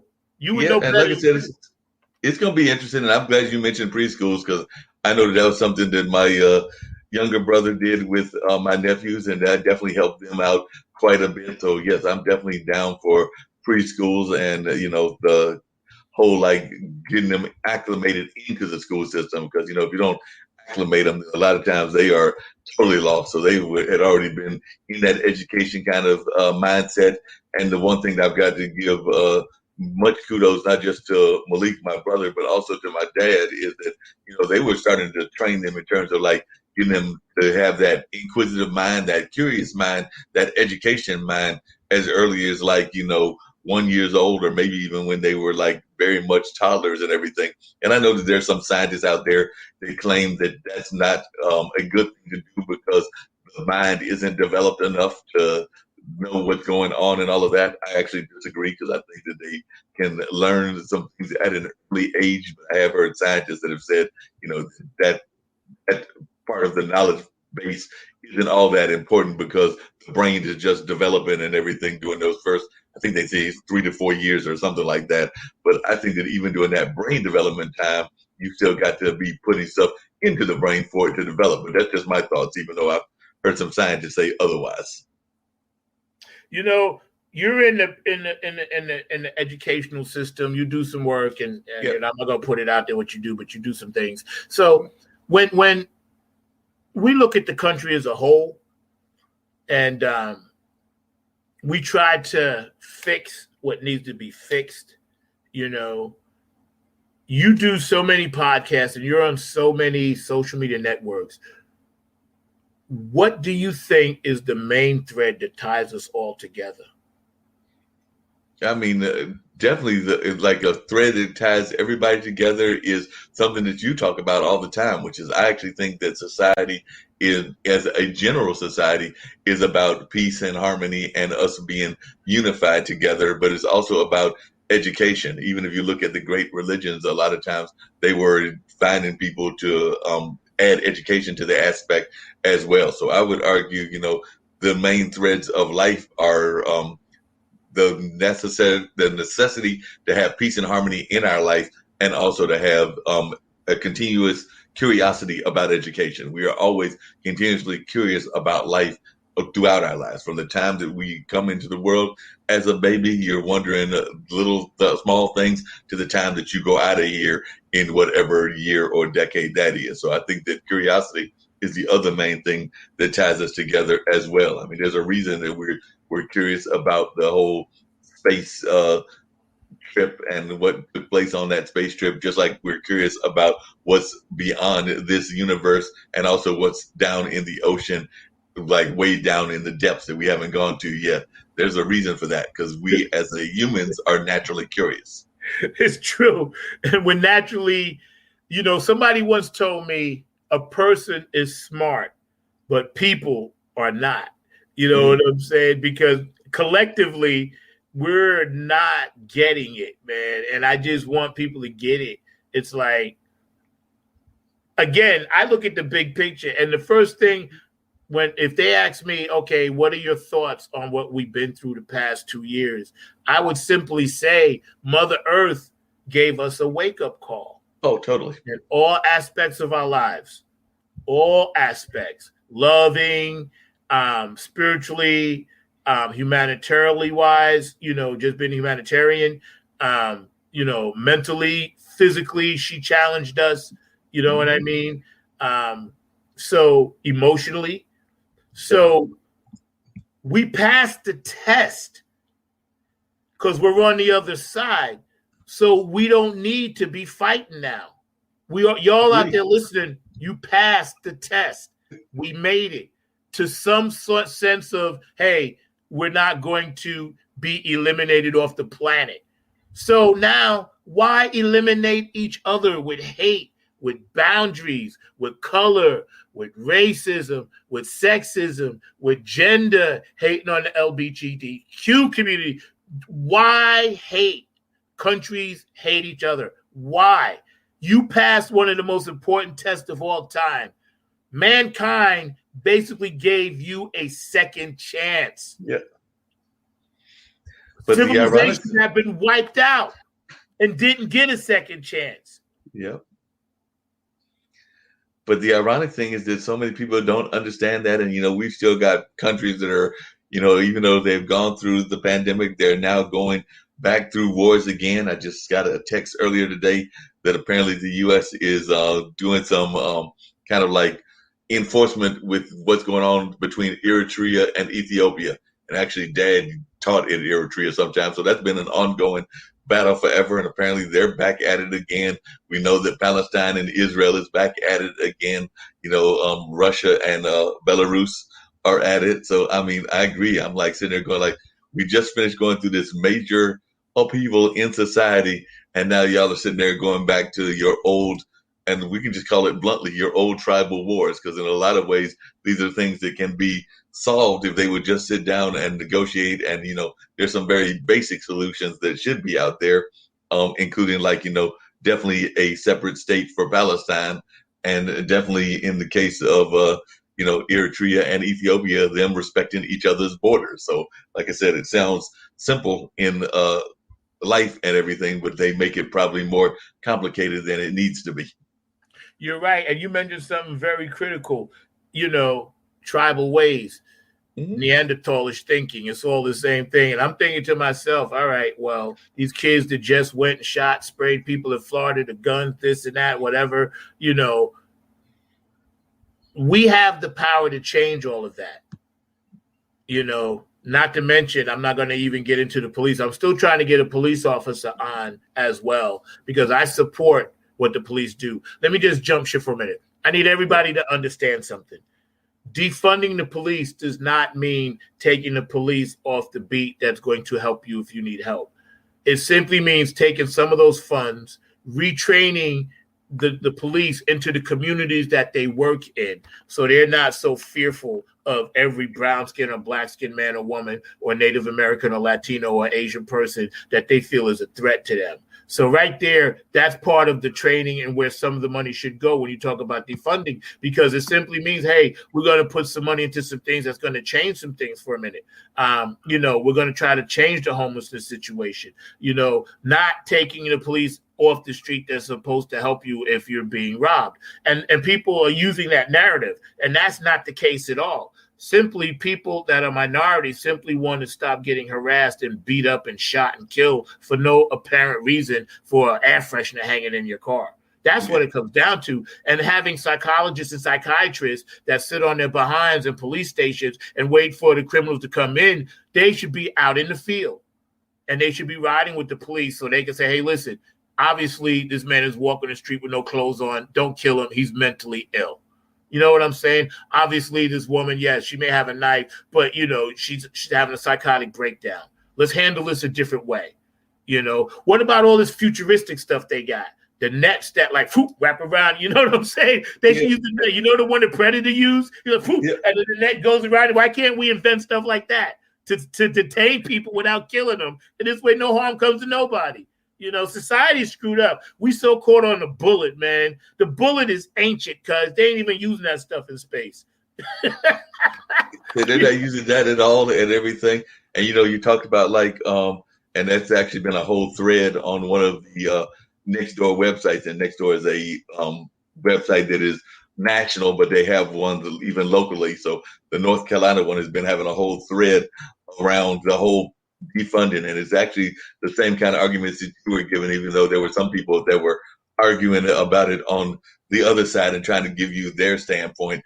But actually, lady that I actually know, Anita Daniels, had mentioned the fact that she knows that, the whole thing with social workers and everything is that a lot of times people don't even understand what they have to go through and everything. Because one of the points that they were making was that in North Carolina, a licensed clinical social worker must have a master's degree, a minimum of 3,000 clinical hours post degree over a minimum of 2 years. So that's a lot of work that they've got to go into and everything before they can even get out into the field. So that's part of the thing that they were making the point of, is that we might need to definitely have less stringent requirements for that, but also tighten and make sure that we're not just sending police into situations that they're not acclimated to and able to deal with.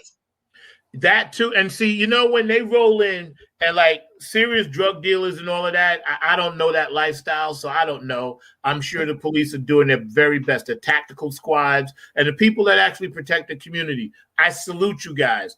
Nothing wrong with what you do. What is wrong with what you prepare yourself to do is you're rolling in already ready for a war. So you're killing innocent people.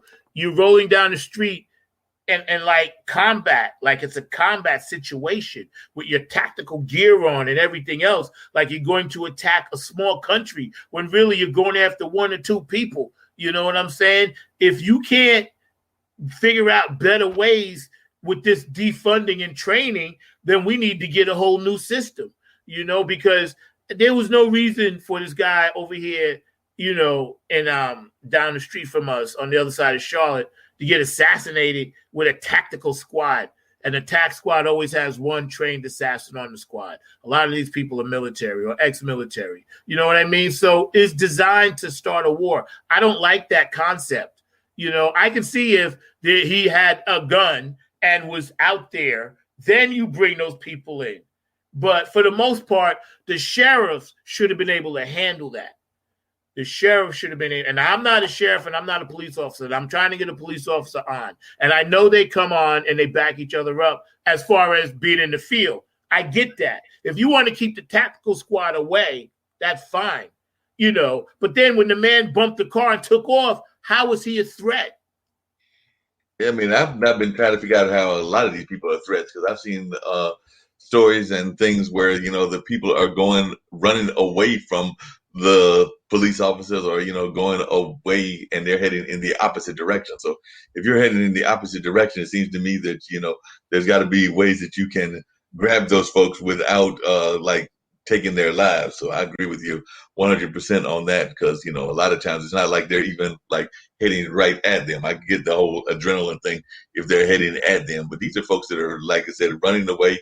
And a lot of times y'all have got them cornered and all of that. So I don't know why you've got to take them out with a gun and all of that. So I thoroughly agree with you on that. So I'm trying to understand why we have law enforcement officers that even need tanks and AK-47s and some of this military kind of equipment. Like you just said, a lot of this stuff is military style equipment. I mean, I'm not gonna lie. Back in the day, I used to like watching the show SWAT, but I don't know that we need those kind of like SWAT outfits for everyday use and everything. And I think that we might be going too far in the SWAT mentality. And like I said, that was it was a cute little TV show and everything. But even there, it was usually, and I know that was fiction, but even there, it was underneath like some serious incidents that were going on. Like somebody had kidnapped somebody and there was something going on or something like that. But it wasn't like they were rolling into the neighborhoods like they are doing in real life now.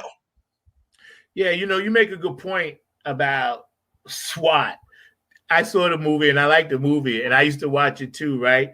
But again, they was only called out for like special stuff. They wasn't called out for the everyday thing. Now, I'm not the clean. I got dirt on me. Okay, I'm gonna just tell my audience that. So I know the street. All right, I know what that lifestyle, being a musician, is about. But still, no one deserves to. Why can't you shoot them with rubber bullets or shoot the tires in the car so the car stops and then y'all stay back behind your shields and deal with it that way? There's got to be other ways. I still think we should go with the predator net. That's the most efficient thing I've ever seen. Like, it's a version of Spider-Man's web, only the predators was made out of steel. We can make something out of like mesh and it could just go around a person like a cocoon. We got the capabilities to do all of this, and we still using ancient weapons like bullets. I mean, we got that real tight steel mesh. Somebody get that steel mesh around them. They're not going anywhere. I'm telling you, they have this thing that I saw. It emits sound waves, and they use it for violence control in Europe. That's all you need. Like that thing when the sound waves hit them. You know what I'm saying? But we could use those kind of guns. You know what I mean? Like stun them. Don't shoot them. Just stun them. But it's an elimination process. It's rough out there. Y'all be careful, man, because every day is a gift, Mark. Every single totally. Every day is totally a gift. Every time that I wake up in the morning, I thank God that I was able to get up this morning and everything else. So like I said, every day is a gift, and we need to treat every day as a gift as well, because a lot of times people don't even think about that. You think about how many people on this particular day did not wake up or did not make it to the other side. So like I said, it's very much something that we need to be dealing with on a regular basis. Yeah, we need to stop hating, man. This black on black crime thing has really been sticking in my craw since January. And I want to give my hashtag because I didn't get one last week. But I meant to ask you about that, your hashtag. Yeah, I forgot. And also, I wanted to thank, Groovalicious, his son, Kyle, Willis. Thank you, Kyle. And actually, he's going to be playing with us. So I'm happy about that. So I love you. So he's going to play with you. That's going to be real cool. It'll be fun. But, have him and his son in there. That's going to be fun. It's beautiful. So what is the hashtag going to be this week and everything? And by the way, I was going to say hashtag healthcare professionals. Hashtag healthcare professionals. I got two. That was from last week. That's last week's. Okay. So that's the one from this week's hashtag is love everyone. And in honor of Pride Week. So love everyone in honor of Pride Week. That's my way of saying, I love y'all regardless of who you are, what you do, doesn't matter. I hope y'all love me the same way. It's all about love.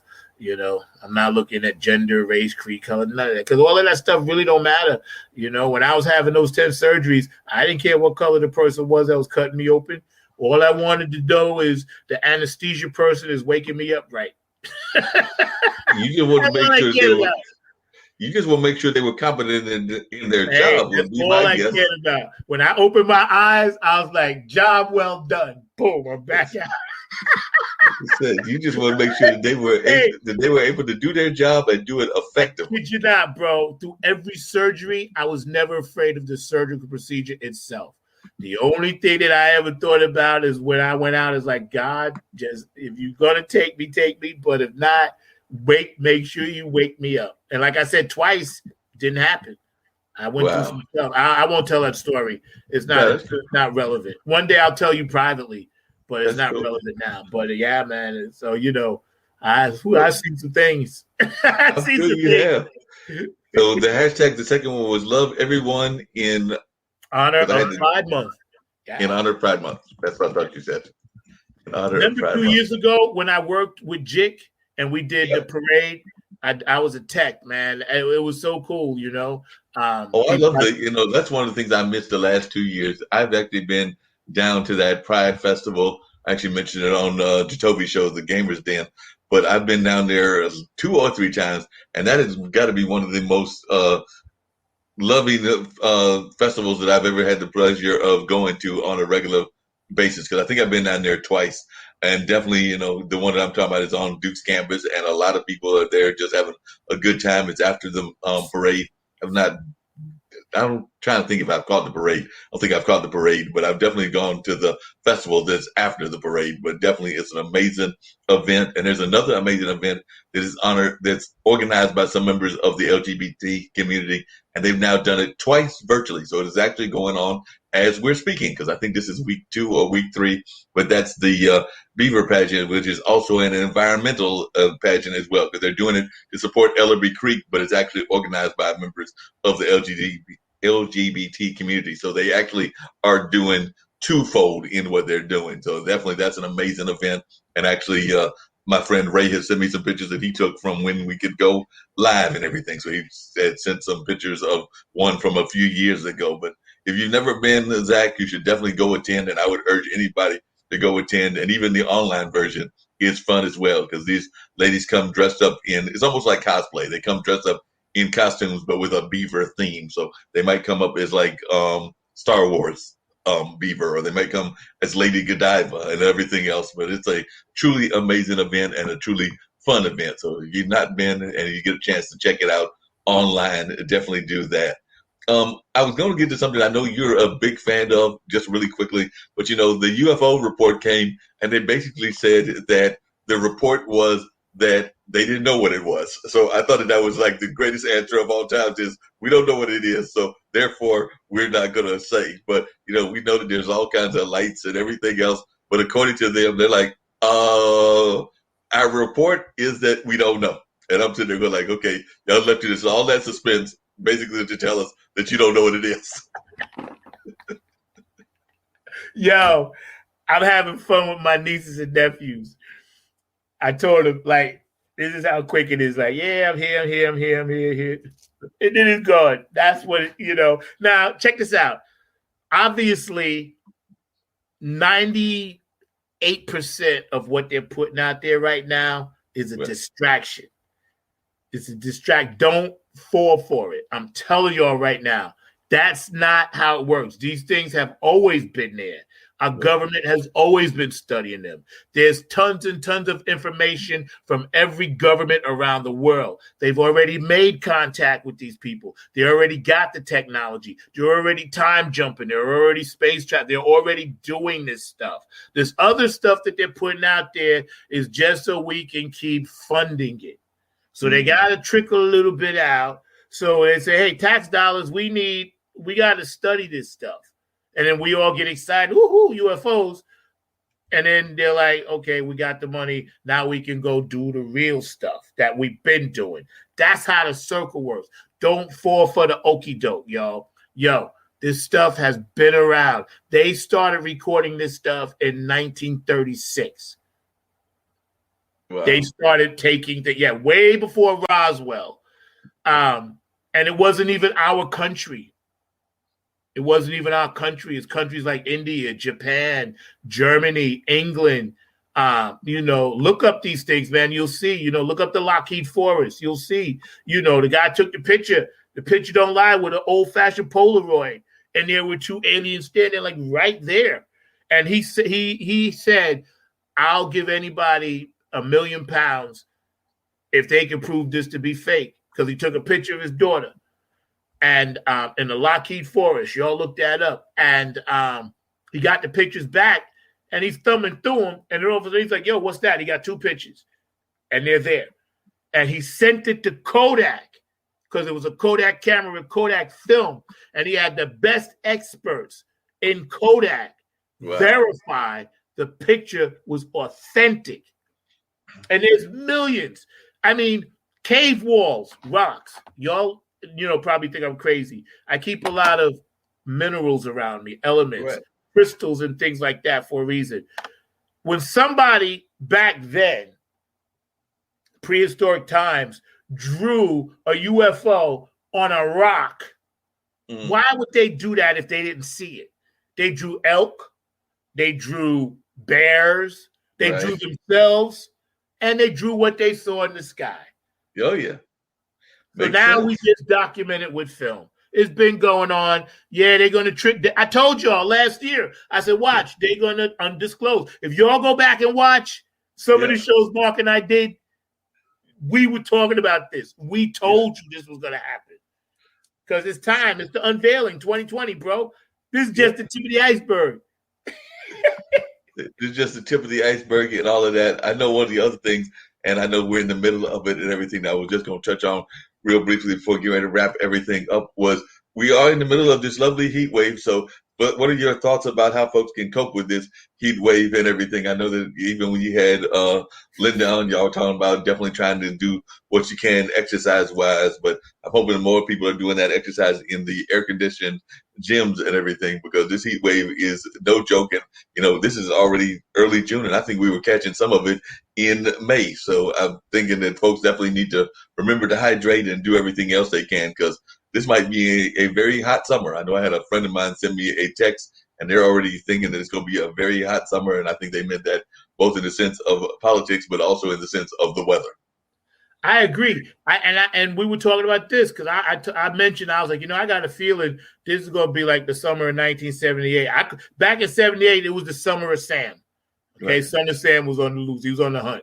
So I got that same feeling, because as you get older, your mind can take you to places and be like, oh, yeah, I've been here before. I've had the same feeling before, And as you get older, you just store all this stuff up. And you're like, okay, this feels like 1965. This feels like 1986. This feels like whatever, 2010. You get those feelings. And I'm telling you, this year, I was like, oh, this is the summer of Sam. With the killings, hot heat wave, like you said. How long is it supposed to last? This particular one, I think, is supposed to last about a week or so, and then but this might be just the beginning of one of them. Well, I can tell you, I went outside this morning. It was already hot. I'm staying in the house. I got things I got to do. I had a meeting I was supposed to go to, and that's why when I text you earlier, I was like, yo, I got to Zoom this thing. So and I need to work, but there's nobody out. Nobody's in the heat. Everybody's at the beach. And ain't nobody out midday. It's crazy, man. You know how it is over here. It's hot out. It's like, what, 90-something?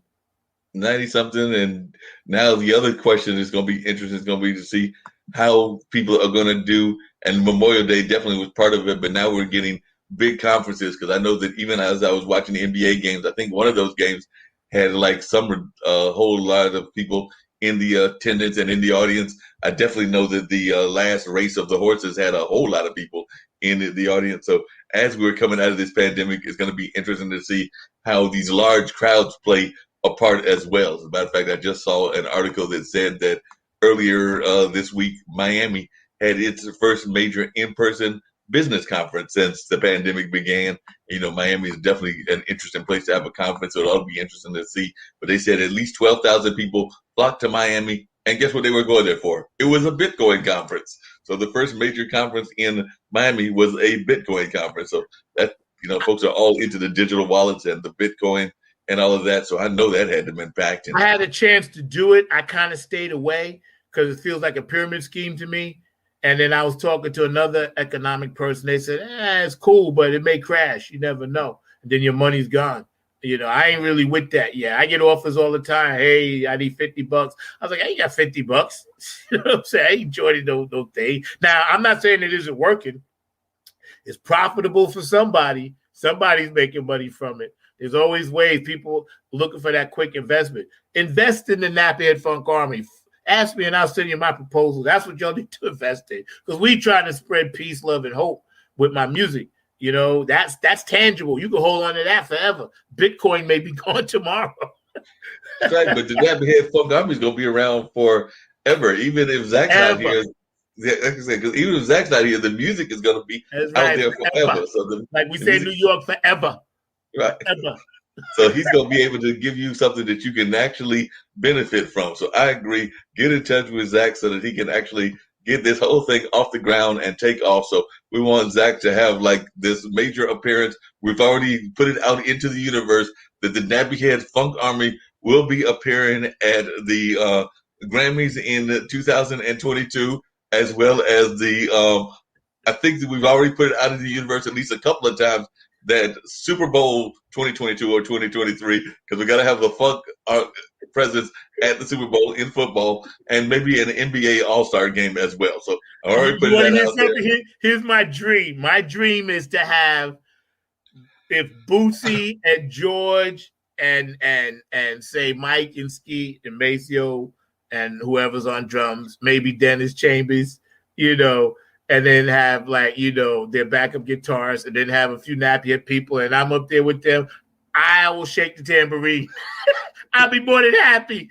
As long as I can be on the stage with the funk, like Chris Rock's comedy routine, I'm a good tambourine shaker. I'll be more than happy. I'll shake my tambourine and be equally as proud to be part of the funk. Because I'm telling you, there has never been funk at the Super Bowl. How in the hell is this possible? How in the world is P-Funk music not at the Super Bowl? Come on, man. Once again, tell folks for those that are watching and listening, and I agree with you that they might argue that, Bruno or one of those others was the funk's opportunity to be at the Super Bowl. And I'm like, that's not real funk music. So I need to hear it from Zack as to how the real funk music and what that is, because some people try to argue with you and they'll be like, but Bruno was there. Yeah. Yes. And shout out to Bruno Mars. His production was amazing. The gentleman is amazing. I never met him. I'd love to meet him. These young guys, they're doing their thing. Boosie just produced Silk Sonic and all of that, with Anderson .Paak. And these young guys are great. Don't get me wrong. We need them. They bring that young energy, that youth, that different kind of approach to the music. And that's great. But we can still do both. But don't forget about the old heads. Funk, I got my funk from James Brown, listening to him, listening to P-Funk and all of them, and Boosie and all of them, listening to Sly and the Family Stone, listening to a rock group called Edgar Winter and the White Trash. The Albino Boys, they were brothers, but they were albino. These white guys with this long hair. Y'all go back and look up this song called Frankenstein. Look that up. Look that song up. It's called Frankenstein. Edgar Winter and the White Trash. The Grand Funk Railroad, another funk rock group, white boys out of California. Mother's Finest from Georgia. So I grew up listening to all this great music, and funk is basically hitting on the one and just and your whole body kind of just does it. It's not like a rock thing. Funk is that in-between thing. Right. It's the axle grease. It's the the toe jam. It's the stuff that you sop up on the side of your plate. You know what I'm saying? That's funk. It's all the elements of the universe is funk. And you just born into it. I'm fortunate enough. I listen to it, so I'm lucky. I would say, Mark, and you can agree or disagree. Our generation had the greatest musical advantages. Oh, totally. Because when we came along, our parents still had records and tapes of Lewis, of Mahalia. And then our generation, cassettes, CDs, digital. And we're still listening to all this music. Some generations didn't get that. They didn't get, because they weren't old enough. Like, we would never know what Louis Armstrong really played like. We just listened to him. So we have that option. Some people didn't have that option. Our generation had the most music. And all kinds of music. I mean, we had everything from some of the most classic R&B, folks like Stevie Wonder and Lionel Richie and a number of other folks. We had some of the most classic R&B. We had some great blues artists in our time. You know, blues is definitely something that I love. Definitely some of the greatest and baddest funk musicians, some of them that are still out there and some that are not, and everything. And we also saw the creation of a entire new music style in our generation, because people forget that hip hop actually was created during our generation and everything. So we've actually seen a whole lot of things. So I would agree that yes, this is probably one of the most musically inclined generations of all time. So I would definitely agree with you on that. And definitely I need to see more of our music honored in terms of it actually getting recognition and not just appropriated, because unfortunately too often our music is appropriated. And that's one of the things that I've really been proud. And I don't know how y'all managed to do this, but maybe you could explain it to me. So much of our music has been totally appropriated, meaning like whether that's the blues, whether that's jazz or whatever, that the key people aren't even in our community. And that's even happened to some degree, not totally, but to some degree in hip hop. I would argue that funk music has been one of the few musics that's not been like co-opted by mainstream society or European Americans. So why do you think that is? And then we're going to wrap everything up because I'm going to throw some commercials on and all of that. Well, I think because funk was an underground thing, supported in the beginning by, you know, the really, really cool white people, but mostly black people, you know, so it was our own thing. They were our funky superheroes. We could see James Brown doing the split. We could see Sly. We could see George and Bootsy doing their thing. And, you know, we could see Mother Son. So when Larry Graham, when we see all of this, they became heroes to us. Because we're like, yo, we're young musicians. We could try to learn and do that. Maybe not like them, but just do some of it, you know, in our own way. So it was there. And it's always been an underground thing because a lot of the stuff that's crossing over now has so many elements of funk in it. The commercials, if you want me to stay, I'll be, you know, selling Budweiser and all. That's beautiful. See, so they're paying homage to it. They're making money from it. And at the same time, Sly wasn't in it. Wow. You know what I'm saying? Like, yeah, you couldn't even put him as the bartender. You know, come on, man. You know, Sly Stone wrote the song. You know, and I'm all for it. I'm happy for all our young brothers and sisters. I never knock you guys. I support you guys 100%. All I'm saying is, if you're going to do that, and the major networks or whatever who run this thing, come on, y'all got billions and billions of dollars. You can't hook a brother or sister up. Commercial, you know, they play this music, and I dug it because I like it because that Bootsy did that version on his CD, and it was awesome. Larry Graham and all them played it, man. It was crazy, man. Bootsy is one of the few artists out there right now that's keeping the funk alive in so many ways. Shout out to Bootsy Collins, man, and Peppermint Patty, because y'all are busting it, man. Y'all are busting it, man. Thank you. I believe me, y'all are busting it, man. And Mark, with how we're trying to keep it all alive and get it mainstream, right? It comes from support. Oh yeah. Comes from support, man. Y'all got to support us because we can't get into commercials. We have to make our own commercials. We have to do all our own stuff. And once funk became a commodity, I'm not going to tell my business plan, but funk is a commodity. As evidenced by the P-Funk hat. You know what I'm saying? So somebody's buying it. Somebody's listening to it. Somebody's keeping it alive. So those things should be brought to the forefront in a huge corporate way, in my opinion, and say, listen, you guys have did this whole niche in this music industry that we never thought would survive, and you've done it for 50 years. You know, let's hook the next generation up for the next 50.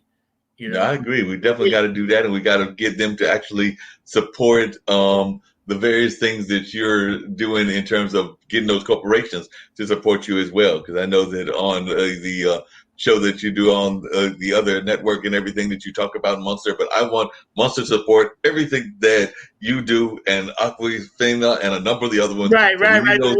Yo, but I just want to show you something real fast for the audience on your show, Mark. This song, this hat right here, y'all see me wear this only once in a while when I have a true Funketeer on.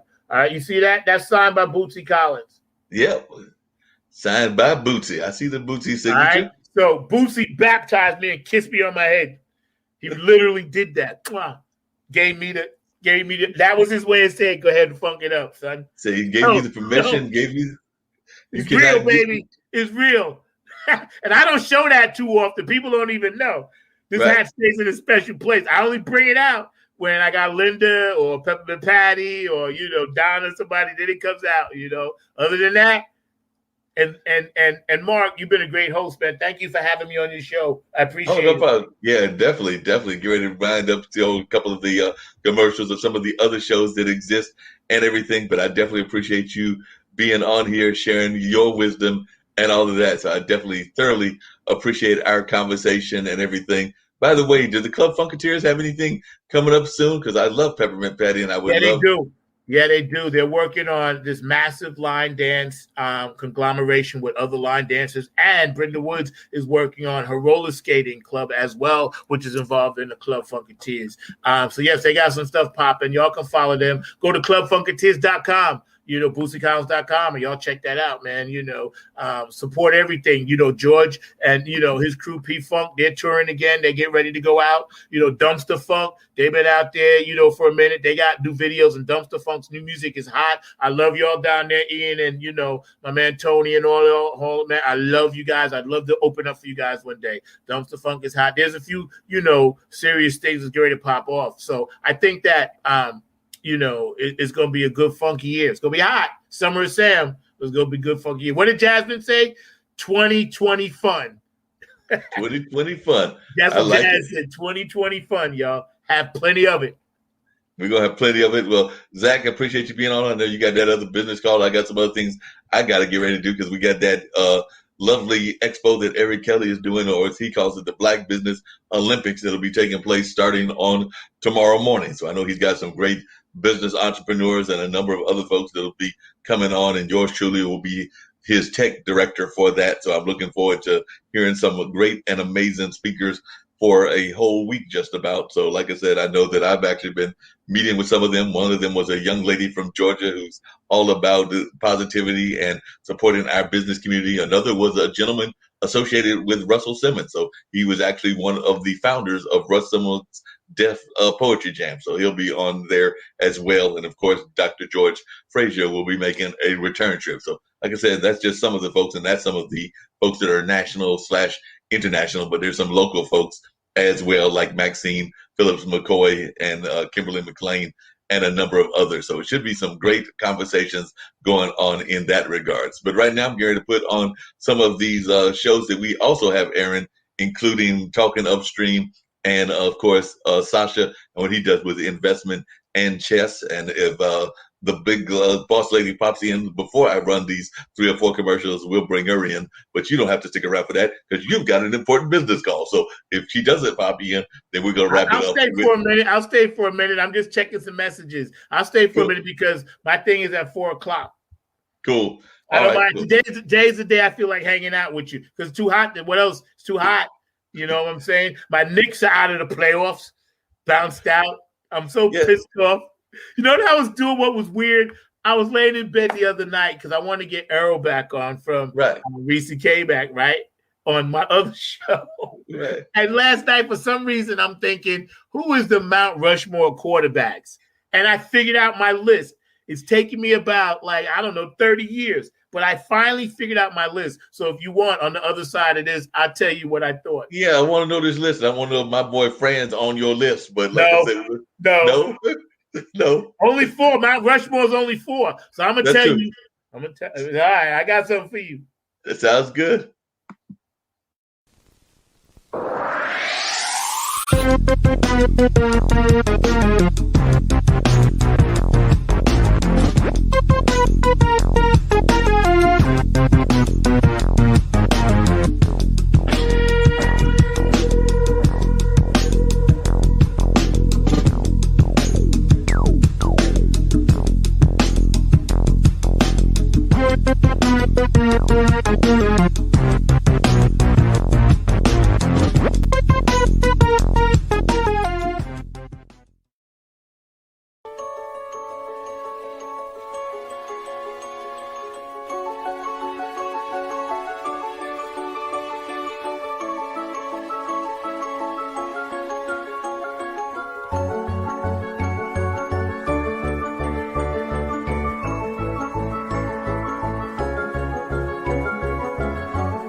All right, we're back, and I'm going to find out from Zach who his Mount Rushmore is, while I also try to do a text via phone, since apparently the email system is not working. So we're going to try it the other way as well. But definitely, who is the Mount Rushmore for?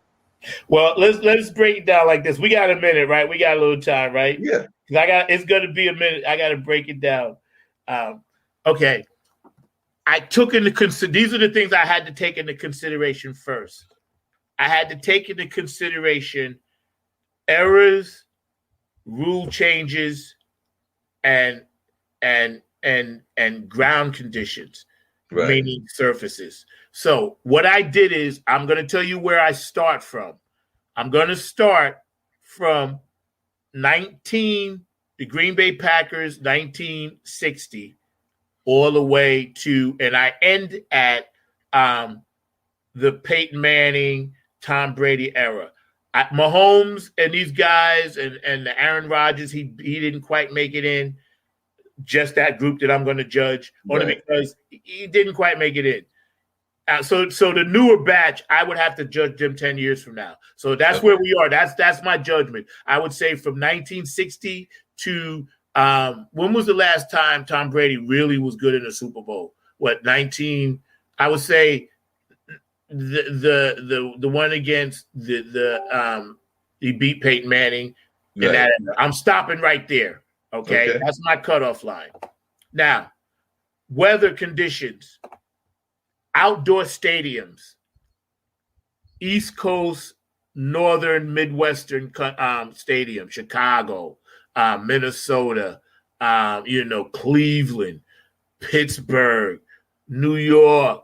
I took those things into consideration judging these quarterbacks, the conditions they had to play under. Fair enough. I took into consideration the rules. I watched the 85 Bears Super Bowl the other day against the Patriots. Those boys were mauling them. The rules were different. So you could come full and you could just basically kill a person, right? The Oakland Raiders with Tatum injuring that boy. He hit him so hard. So I took all that in consideration. And then the last thing I took into consideration was opponent competition. Okay. My Mount Rushmore begins like this. Joe Montana. I can live with that one. Joe Montana. Terry Bradshaw. Yep, can live with that one. Terry Bradshaw. Because those guys played against the Giants defense, against Cleveland's defense, against the 49ers defense, against the Oakland Raiders defense, and won championships. Even Miami had a good defense. Buffalo had a good defense. They won championships. All right. So those two are my first two heads on my Mount Rushmore. Now my third one is a wild card. But we got a wild card? It's a wild card. I'm gonna skip over the third choice because I gotta go to the fourth choice. The fourth choice is Brady. And I'll tell you why he's not first. Brady is only on my list because I'm going to check off his A+. Leadership, A+. Proficiency in running a play, A+. Mm-hmm. Calmness in the time of crunch time, A+. Overall team player, A+.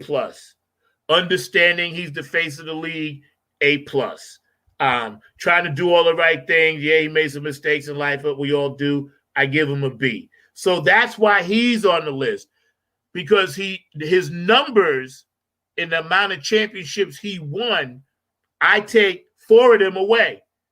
I take the 2 where he was cheating away, even though they won that year, and I take the 2 that the field goal kicker kicked. So that's 4. Vinatieri helped them win 2 of them first 2. So that's 4. Now, how many he got? 7? 6? 7? That's 4. Brady.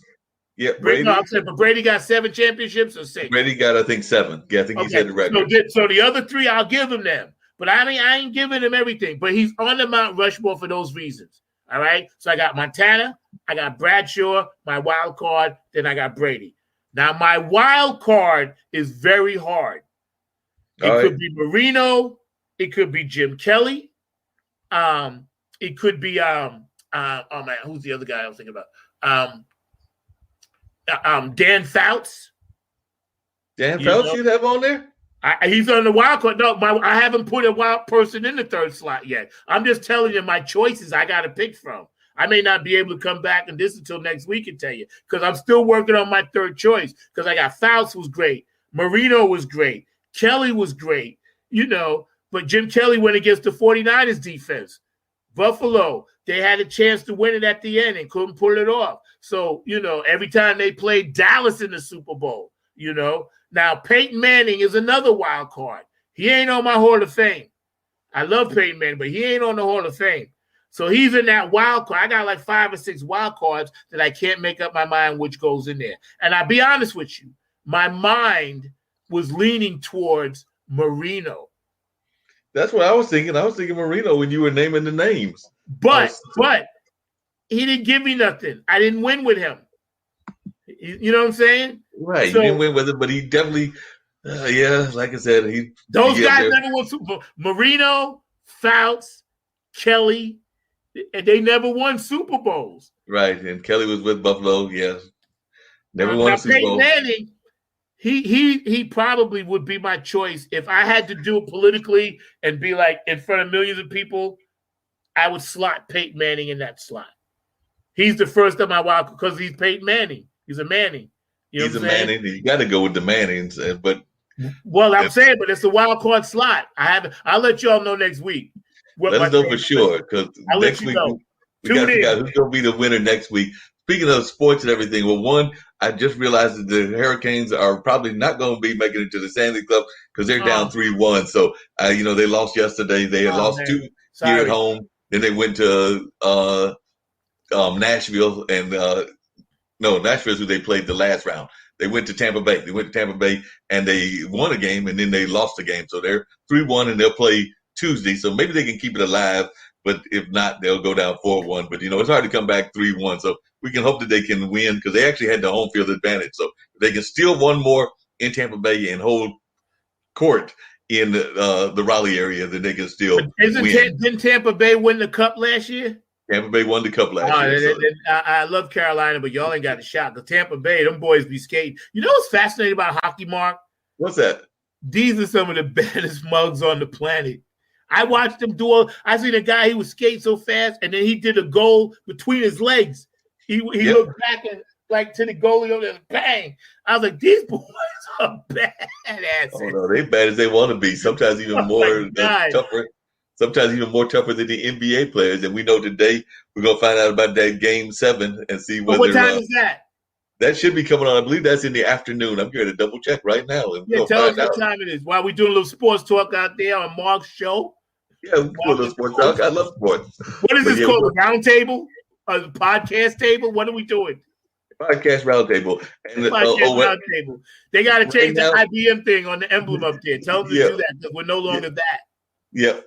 Right now, the 76ers are getting killed by Atlanta. So that game will be, huh? It's 74-54 going into halftime. ATL, I ain't mad at you. You beat my Knicks, and I hate you for that. But the ATL might be repping, man. They look like they're repping hard because they look like they're trying to steal a game and win it in a runaway. Because right now, Embiid is not playing. He's hurt again, as usual. Guess who else is hurt? As usual, right on cue. Harden. Right on cue. These guys, man. They ain't nothing like Dr. J. Dr. J dunked 1,000,000 times and never fell down and hurt nothing. You know what I'm saying?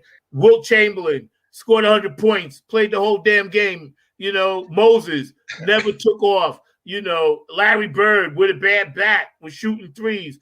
Come on, man. These guys are so freaking soft. They sit out. They don't play. They bullshit around. Oh, I'm going to play when I want. You know what was – and this was offensive to me as an old school get off my lawn guy. I got LeBron James sitting at the end of the bench drinking wine.